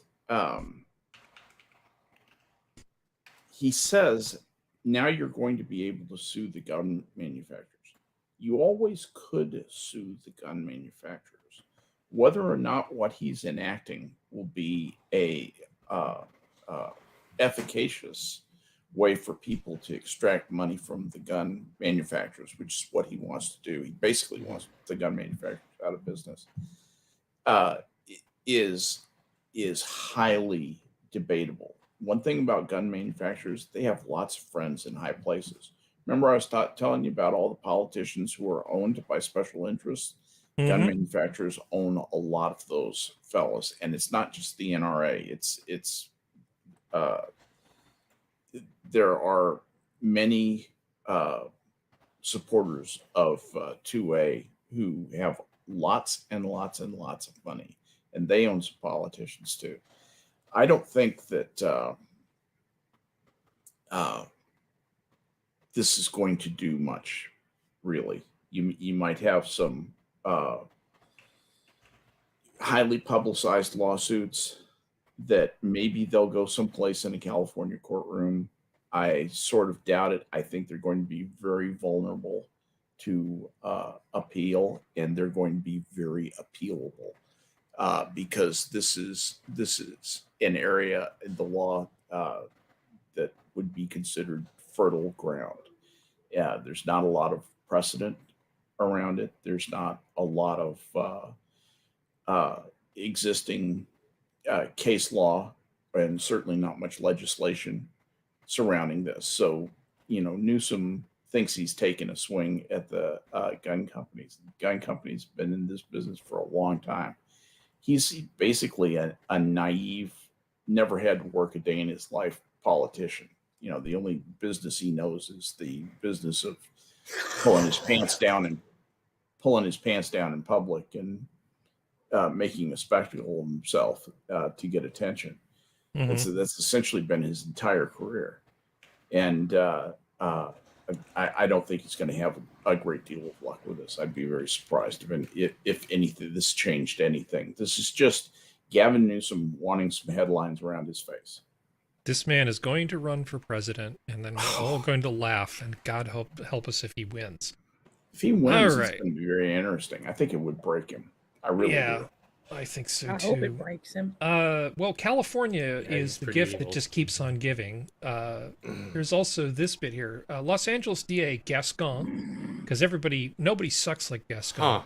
Nobody to disband unit that notifies victims of their assailants' parole hearings.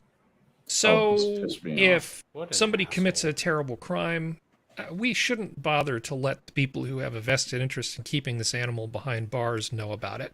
We wouldn't want them showing up arguing against parole for this person. He's just pro-criminal. He simply has Stockholm syndrome himself over to the other side. He really has. He really, truly has. There's a story buried in this article about a woman who was harassed by assaulted by somebody. This person was in jail because they had harmed this woman. She didn't know that the person had got out, and you know what the person did as soon as they got out? They went and found this woman and killed her. There's a lot of reasons why victims might want to know if somebody who's violent that they thought was going to be locked up for a long time gets let out on parole. Well, let me ask you this. What right did she have to lock that guy up in the first place? You make a good point, Skep. Yeah. Let's make sure that she doesn't stop him at the source with her 2A rights. That's for damn sure. Yeah. Well, yeah. If we get guns off the streets, then only criminals will have guns. This guy probably wasn't a criminal. I'll bet he was a different race than she was. I'll bet you anything he was. And if that's the case, then you just go to the oppression stack, because the facts don't matter. Well, I don't have the other story handy, but I can tell you about a year ago. The sheriffs were bent out of shape because the DA was leaning on them not to show up at parole hearings as well. So you put some guy behind bars, and instead of showing up at his parole hearing to say, yeah, this guy was an animal, keep him behind bars, no, you just don't do that. Just don't allow them to do that. Don't have any voices in the room that could possibly argue against letting this animal back out on the street. That's how pro-criminal Gascon is. Yeah. Also backed by Soros money, just to throw that out there. Yeah. I'm really disgusted by this. I can't help it. It's pretty bad. Serenity, Yeah.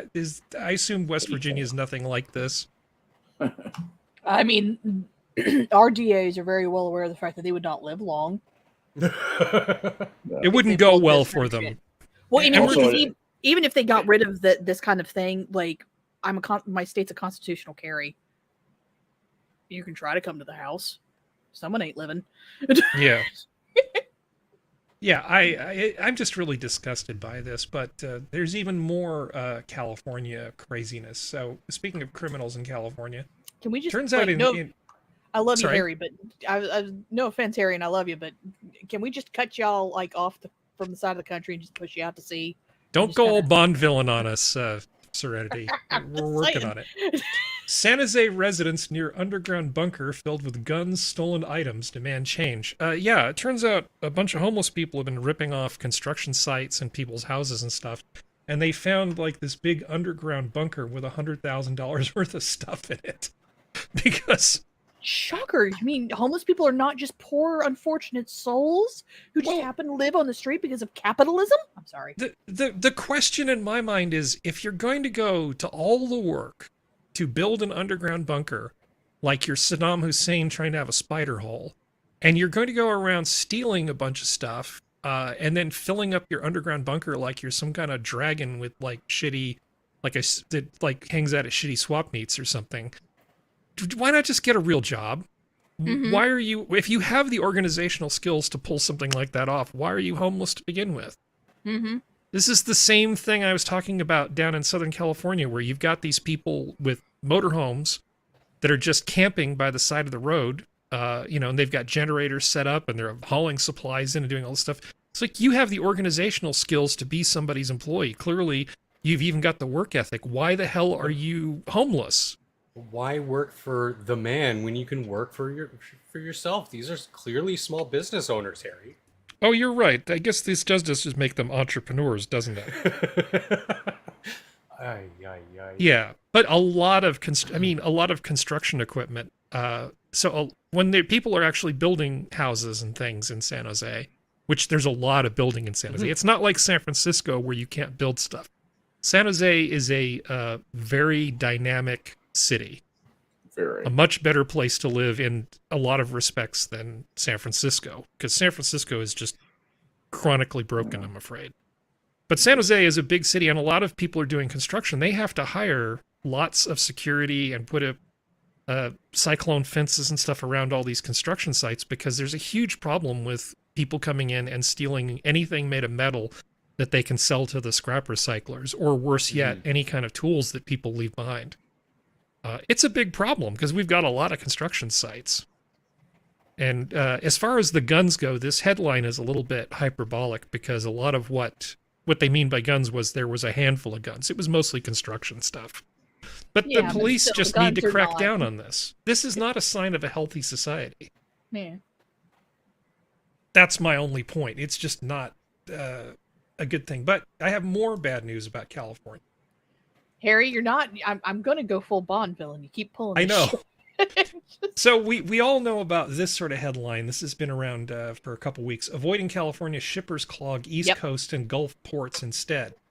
So there's all these horrible supply chain problems. And this has been coming up. We've been talking about this for a while now.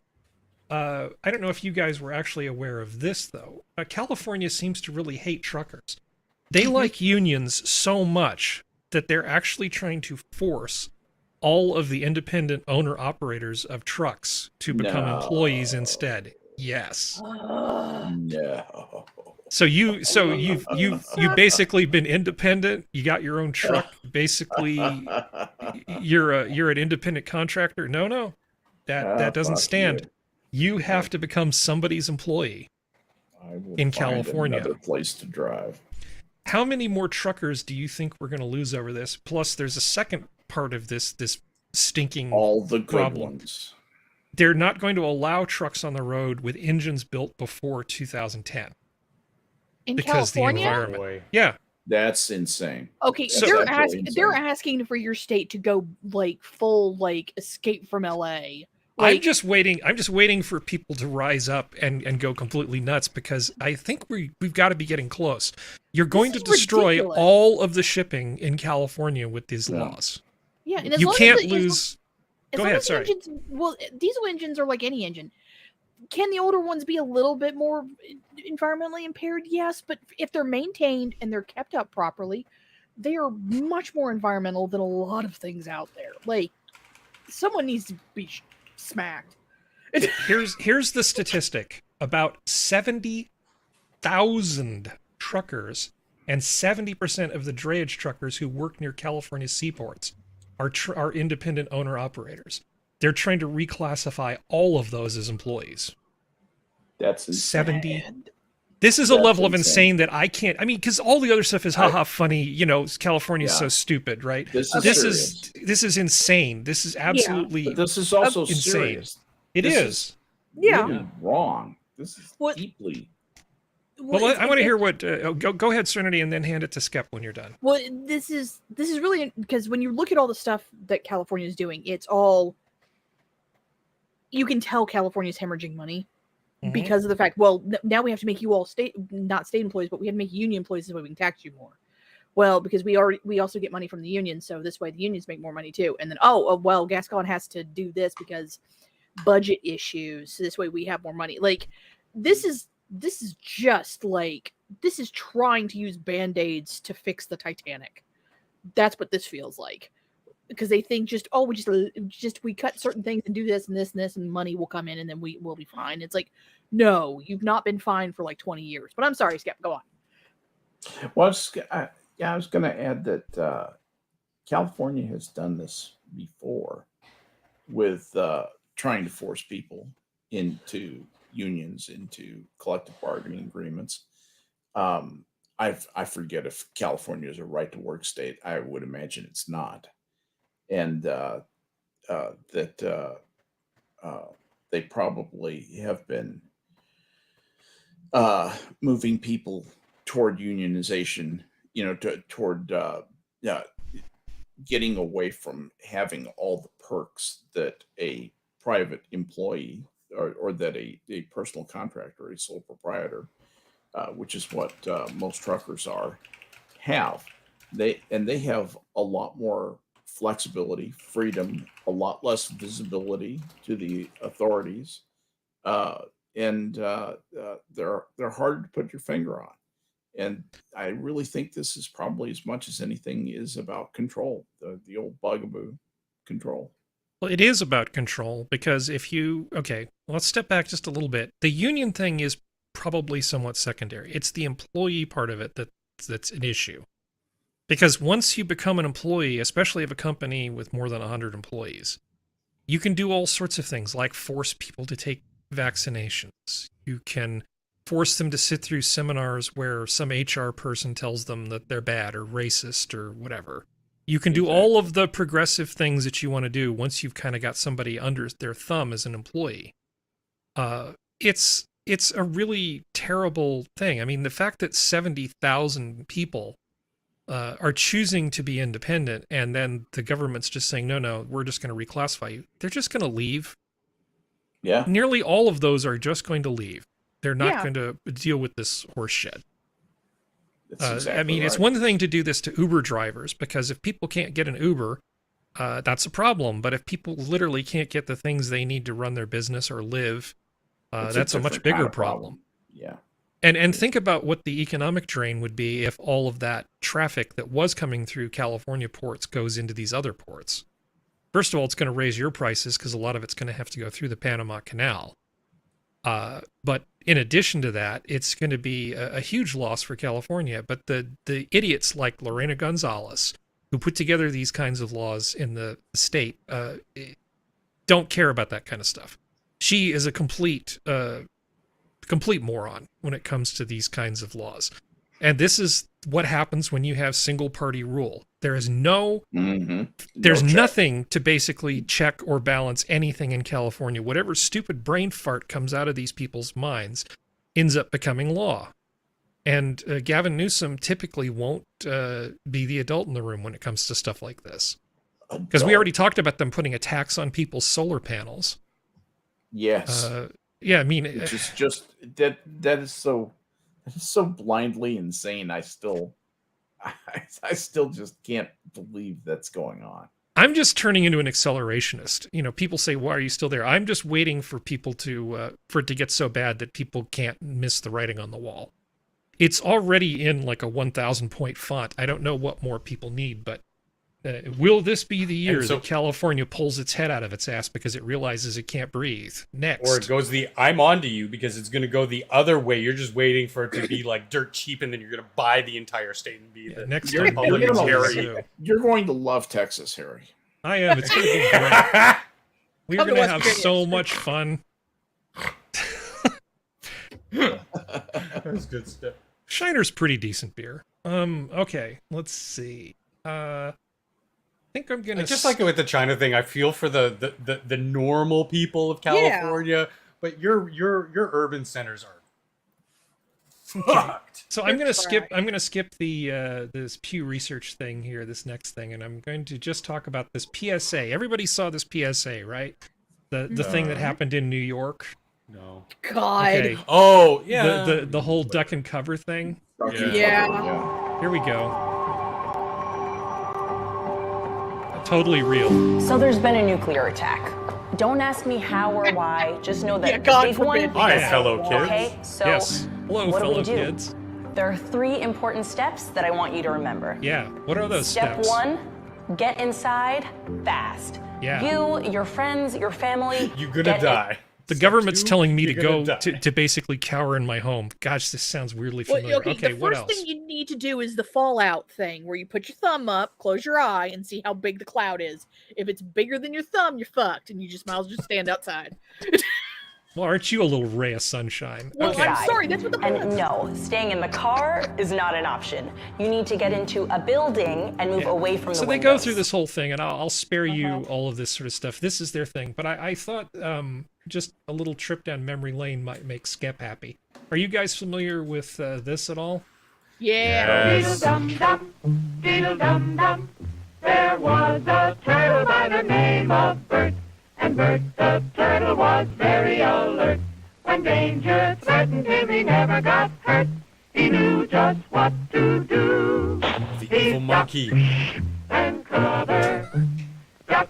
Wait, Okay, so this was that a 9-minute suicide bomber monkey? That's racist. This 9-minute and 14-second video from 1951 has more useful information in it than that PSA from from the state of New York.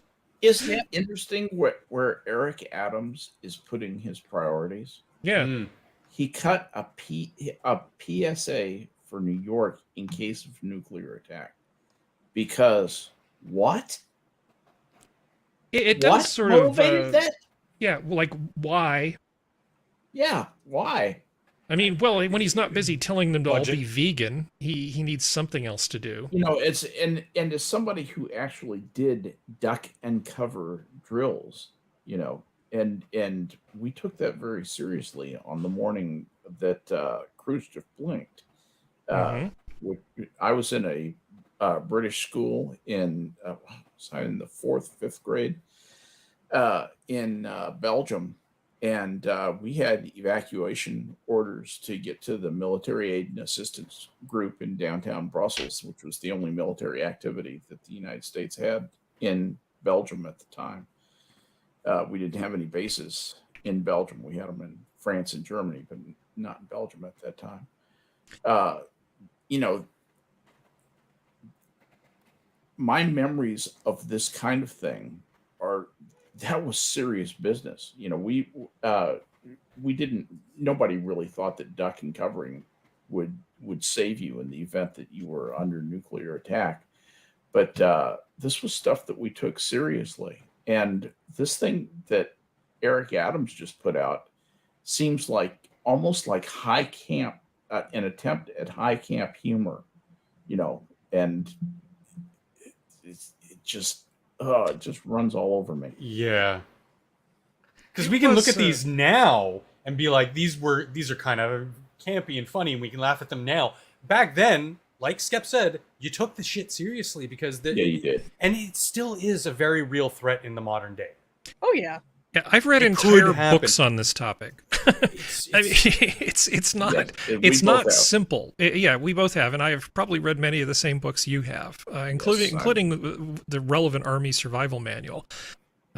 Skep knows how close you can get to the bone when you're going after game before you have to leave the meat on the bone not to get sick. Yeah, it is important stuff. So That's just so for fun, funny. I figured I'd bring up this. This is a simulator where you Nuke can map, basically yeah. pretend to blow things up. Because why not?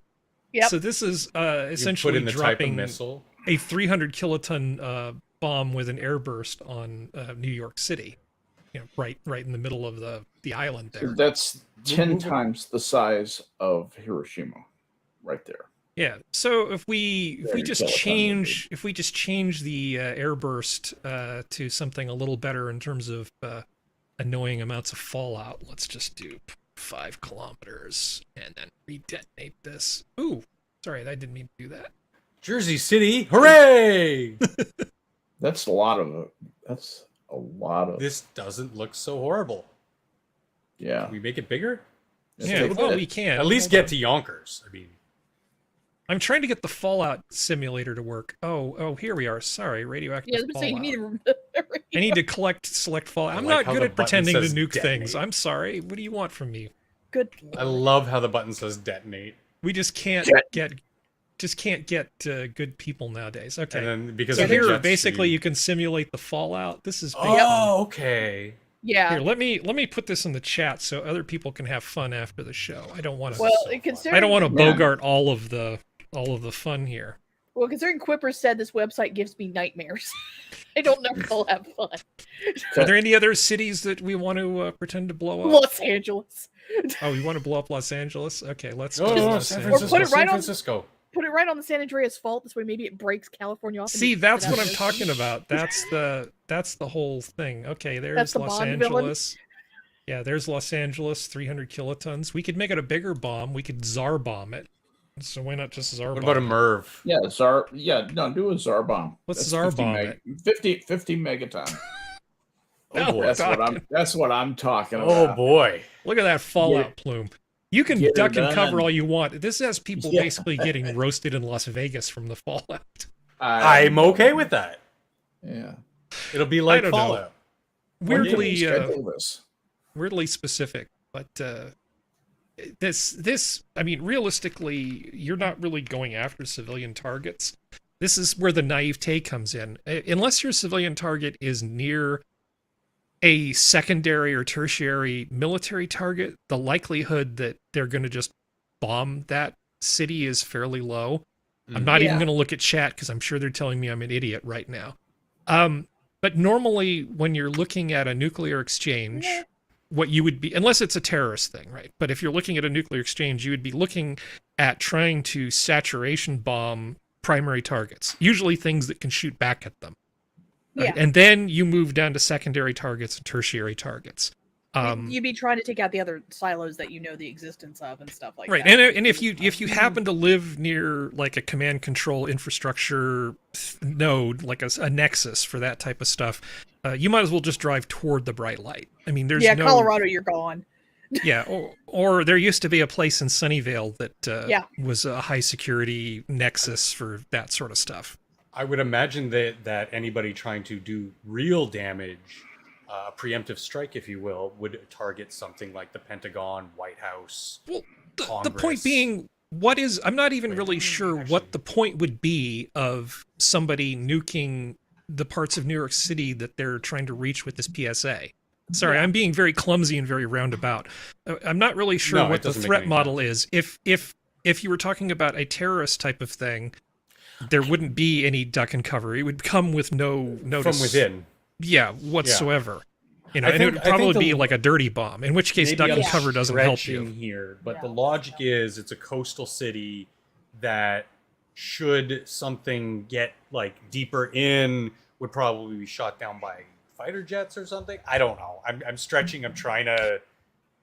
I think Try it's my I best think here. it's just them trying to redirect fear, so this way people have something else they need to pay Yeah. attention to.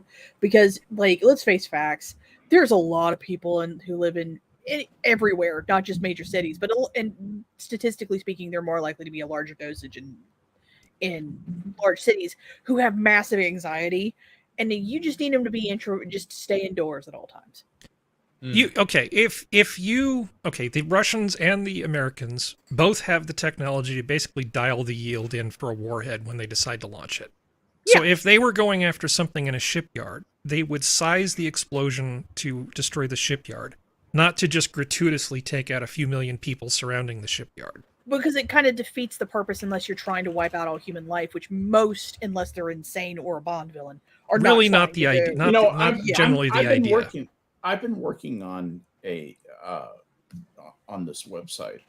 Okay. A bomb that I can detonate over Montreal and still take out Ottawa, Quebec, and Toronto at the same time. Skep, it's not a video game. You're not trying to get the No, he's just trying to get trying to get maximum points. Yeah, I know, that's what I'm saying. You can change the wind direction and velocity. video. The other thing is, if you're just going for Fallout, you can change the height of the explosion and the wind direction and velocity. But it looks like I the think Sora with the- bomb at 100 megatons is definitely, it's an excellent tool. Yeah, you got to airburst it right. Yeah. I think with their recent history of just wanting, every common person to just die, maybe they're planning on having this is some sort of like legal culpability. Well, we gave people a PSA, and then they're just gonna, glowy sort of gay op and blow up a nuke in New York from themselves. Well, I mean, Because, either just that, get rid of them all. There's too many people. or they're going to put sirens in and then have random drills to make people go inside and tape their windows up, and this way they can, test people's ability to respond and not, move things through the streets that they don't need people to see. I feel like somebody just found a clipboard that was like somewhere in the office that they forgot about, and on the clipboard was a list of things that they're required to do every 10 years. And on that was, I guess we need to do a PSA about duck and cover. Okay, well, how little money can we spend on this thing? Let's make sure the production values are really shit. Mm-hmm. Okay, I think I can cross off everything on that list as far as that goes. So this is dumb and it's stupid. Does anybody want to pick my stupid brain about anything related to this, since obviously I've read way too much about it? Not on air, because I have a feeling that'll get us flagged. You're not going to ask me about a beryllium sphere, are you? But would it be safe to say that, like, to do any real long-lasting substantive damage, you'd need to have like quite a few detonations? I think fentanyl's just a much more efficient delivery system. Yeah. If you want to stop America, why don't we just open our border and let a bunch of obviously- fentanyl over? That'll kill some people. But like, I mean, with nukes, because I don't really know much about nuclear weapons. It's like Assassin's sort of like educating me, like, I didn't know that there's no way to really shoot down an ICBM, so it's purely just the mutually assured destruction aspect of it. You kind of can, but you kind of can't. It's a weird thing, because most of the countries aren't very truthful about not being able to shoot them down, because you don't want your enemy to know you can shoot down the nuke. But well, like there I'm are, saying, like, there a are single treaties that bomb pertain to this. would be horrific and everything, but I mean, the country would go on. But in all the media I consume, they're really sort of not based in reality. So I'm kind of wondering, to ruin a country like the United States, would you need like 24 bombs to go off? You would have to hit every single major city at the exact same fucking time. And that's just not going to happen. No one has Even that if many. Russia and China and whoever else, if the India, entirety of like the Middle fired East- everything, like they'd still not be able to- they're not hitting everything, and there are too many preppers in this fucking country. Because I know that the What a bunker. biggest damage is Harry. the fallout and everything. The actual explosion itself Well, devastating. Well, is I mean, not as bad as it Fallout. it depends. It depends on a lot of factors. Like I said, if you're trying to wage an actual war where you're going after military targets, You pull what we the pulled idea at the is end. you dial in the yield that you need to get the job done. So the thing is, a hardened target may require a lot more collateral damage because there's different ways you can basically bunker bust things using nukes and non-nuclear warheads, but that is a conversation for another time. Well, there's one last thing to say, Yeah. and that's this. Also, the thing is that even, let's say, Kazakhstan, whatever the hell, has all the nukes that could hit every major city in America. Very They're not going to nice. hit every. They're not going to hit every major city, because once you do, you lose your bargaining chip. You need something to survive. Like, unless it's like we're just blowing the world up. Just fuck it. We're going full Fallout. We're done. Like, Full Terminator. you do what we did with Japan. You hit one city, you go. You have 3 days to make your decision. 3 days go by, no one made a decision. You hit the next city. But even then, if you look how we hit things in Japan, we didn't actually hit. But anyway, it's this whole. No, thing but I of- see your point. Yeah. But it's also, you lose all of your your major bargaining chip if you hit every major city, because there's no way in heck you can produce enough nuclear weapons in that interim to replace what you just lost. Well, let me rephrase it in a way that makes maybe a bit more sense. It's a mistake to ignore all the military targets and just go after the people, because that's a good way to lose. Yep. Exactly. Yeah, that's not going to work out very well. Anyway, I'm not really sure. I didn't really expect this conversation to go in this direction. I don't know why I didn't anticipate this. There's so many video games that talk about nuclear fallout, like in the end of the, like, of course, we were Metro, Fallout, Far Cry, like there's so many. Well, we agree that the PSA is dumb, though. I mean, I think universally we agree that the PSA is pointless and not fit for purpose, even if there was a point to it. Well, that's once again grant money. Someone went shit and just trying to move grant money. That's all they were trying to do. All right. Or I want to give Wonder, Skep's being very, very good. Do you have anything you want to say about this? No, just there's a lot of moving parts when it comes to nations attacking other nations. It's not. It's complicated. It's not. Yeah, it's not a simple thing. Anyway, yeah. So, Justin Trudeau has a new haircut. Oh my Defend god, this- he looks like his father, Which his one? actual father, the one he actually looks like. Well, people are comparing him to Jim Carrey in. That works too. Yeah. I really don't care. Like the a only stupid picture I want to version of see of Jim him is Carrey. the Saddam Hussein-esque being dragged out and beaten with shoes types. Yeah, it's from his spider hole. It'd be full of was it runny cheese probably. Like he's I our, would go to his he's our hanging. Gavin Newsom and Gascon rolled into one, and he's the leader of the fucking country. Yeah. Is Canada really a country? Yes. not really a country anyway. So, You have no rights. You have no rights. and finally, just to play us out, I thought my husband was constipated. Actually, he had a water bottle in his butt.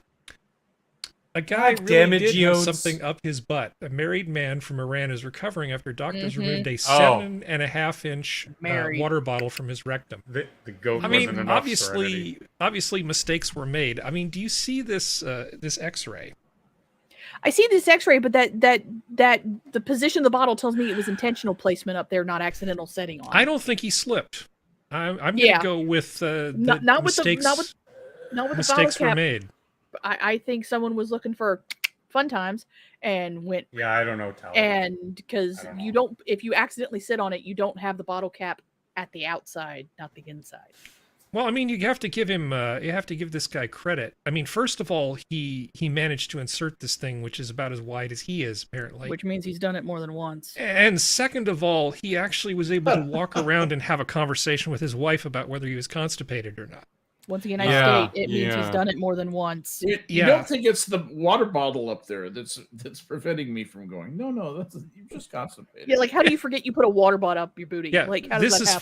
fine. This is fine. Yeah, exactly. Maybe I'll just walk it Fine- off. A fine It was a dog little situation. watery, ma'am. I had, sweetheart, it was a little watery. I had to unscrew a cap. I don't Yeah. know why. I couldn't get a grip with my hands. You know, my arthritis kicked in. I thought, okay, Don't Probably forget to just wipe thought your his bottle. water broke. You know, yeah. it's well, current year, man. Men People- can have babies apparently. when it comes to people and their kinks, they sure do get creative. That's all I'm gonna say. No kink shame here. And where is Sora when we need her? She's in There's chat. Sora. She's in chat with great determination, obviously. Apparently. All right. Well, you spent the last 2 hours and 11 minutes talking about things like this. Any Thank parting God, with you. thoughts, Skep? No, just if you have a water bottle, remember this story and be careful. Yeah. If you happen to not be wearing pants around a water bottle, always make sure you face the water bottle and treat it with great suspicion, because they're very crafty and bad things can happen if you turn your back on. That's all I'm saying. Yep, Serenity? we've got pictures. We lost Serenity. No, it's just She's stunned. I was looking at chat. Geode's put instructions said squeeze from the bottom, and so I did. That's Geode's joke. You. Yeah. Damn you, Geodes. Functional? Damn you. Janeway did nothing wrong. Yeah. All right. Hey, zoo's closed. Good night, everybody. Good night, everybody, and good night, Genevieve.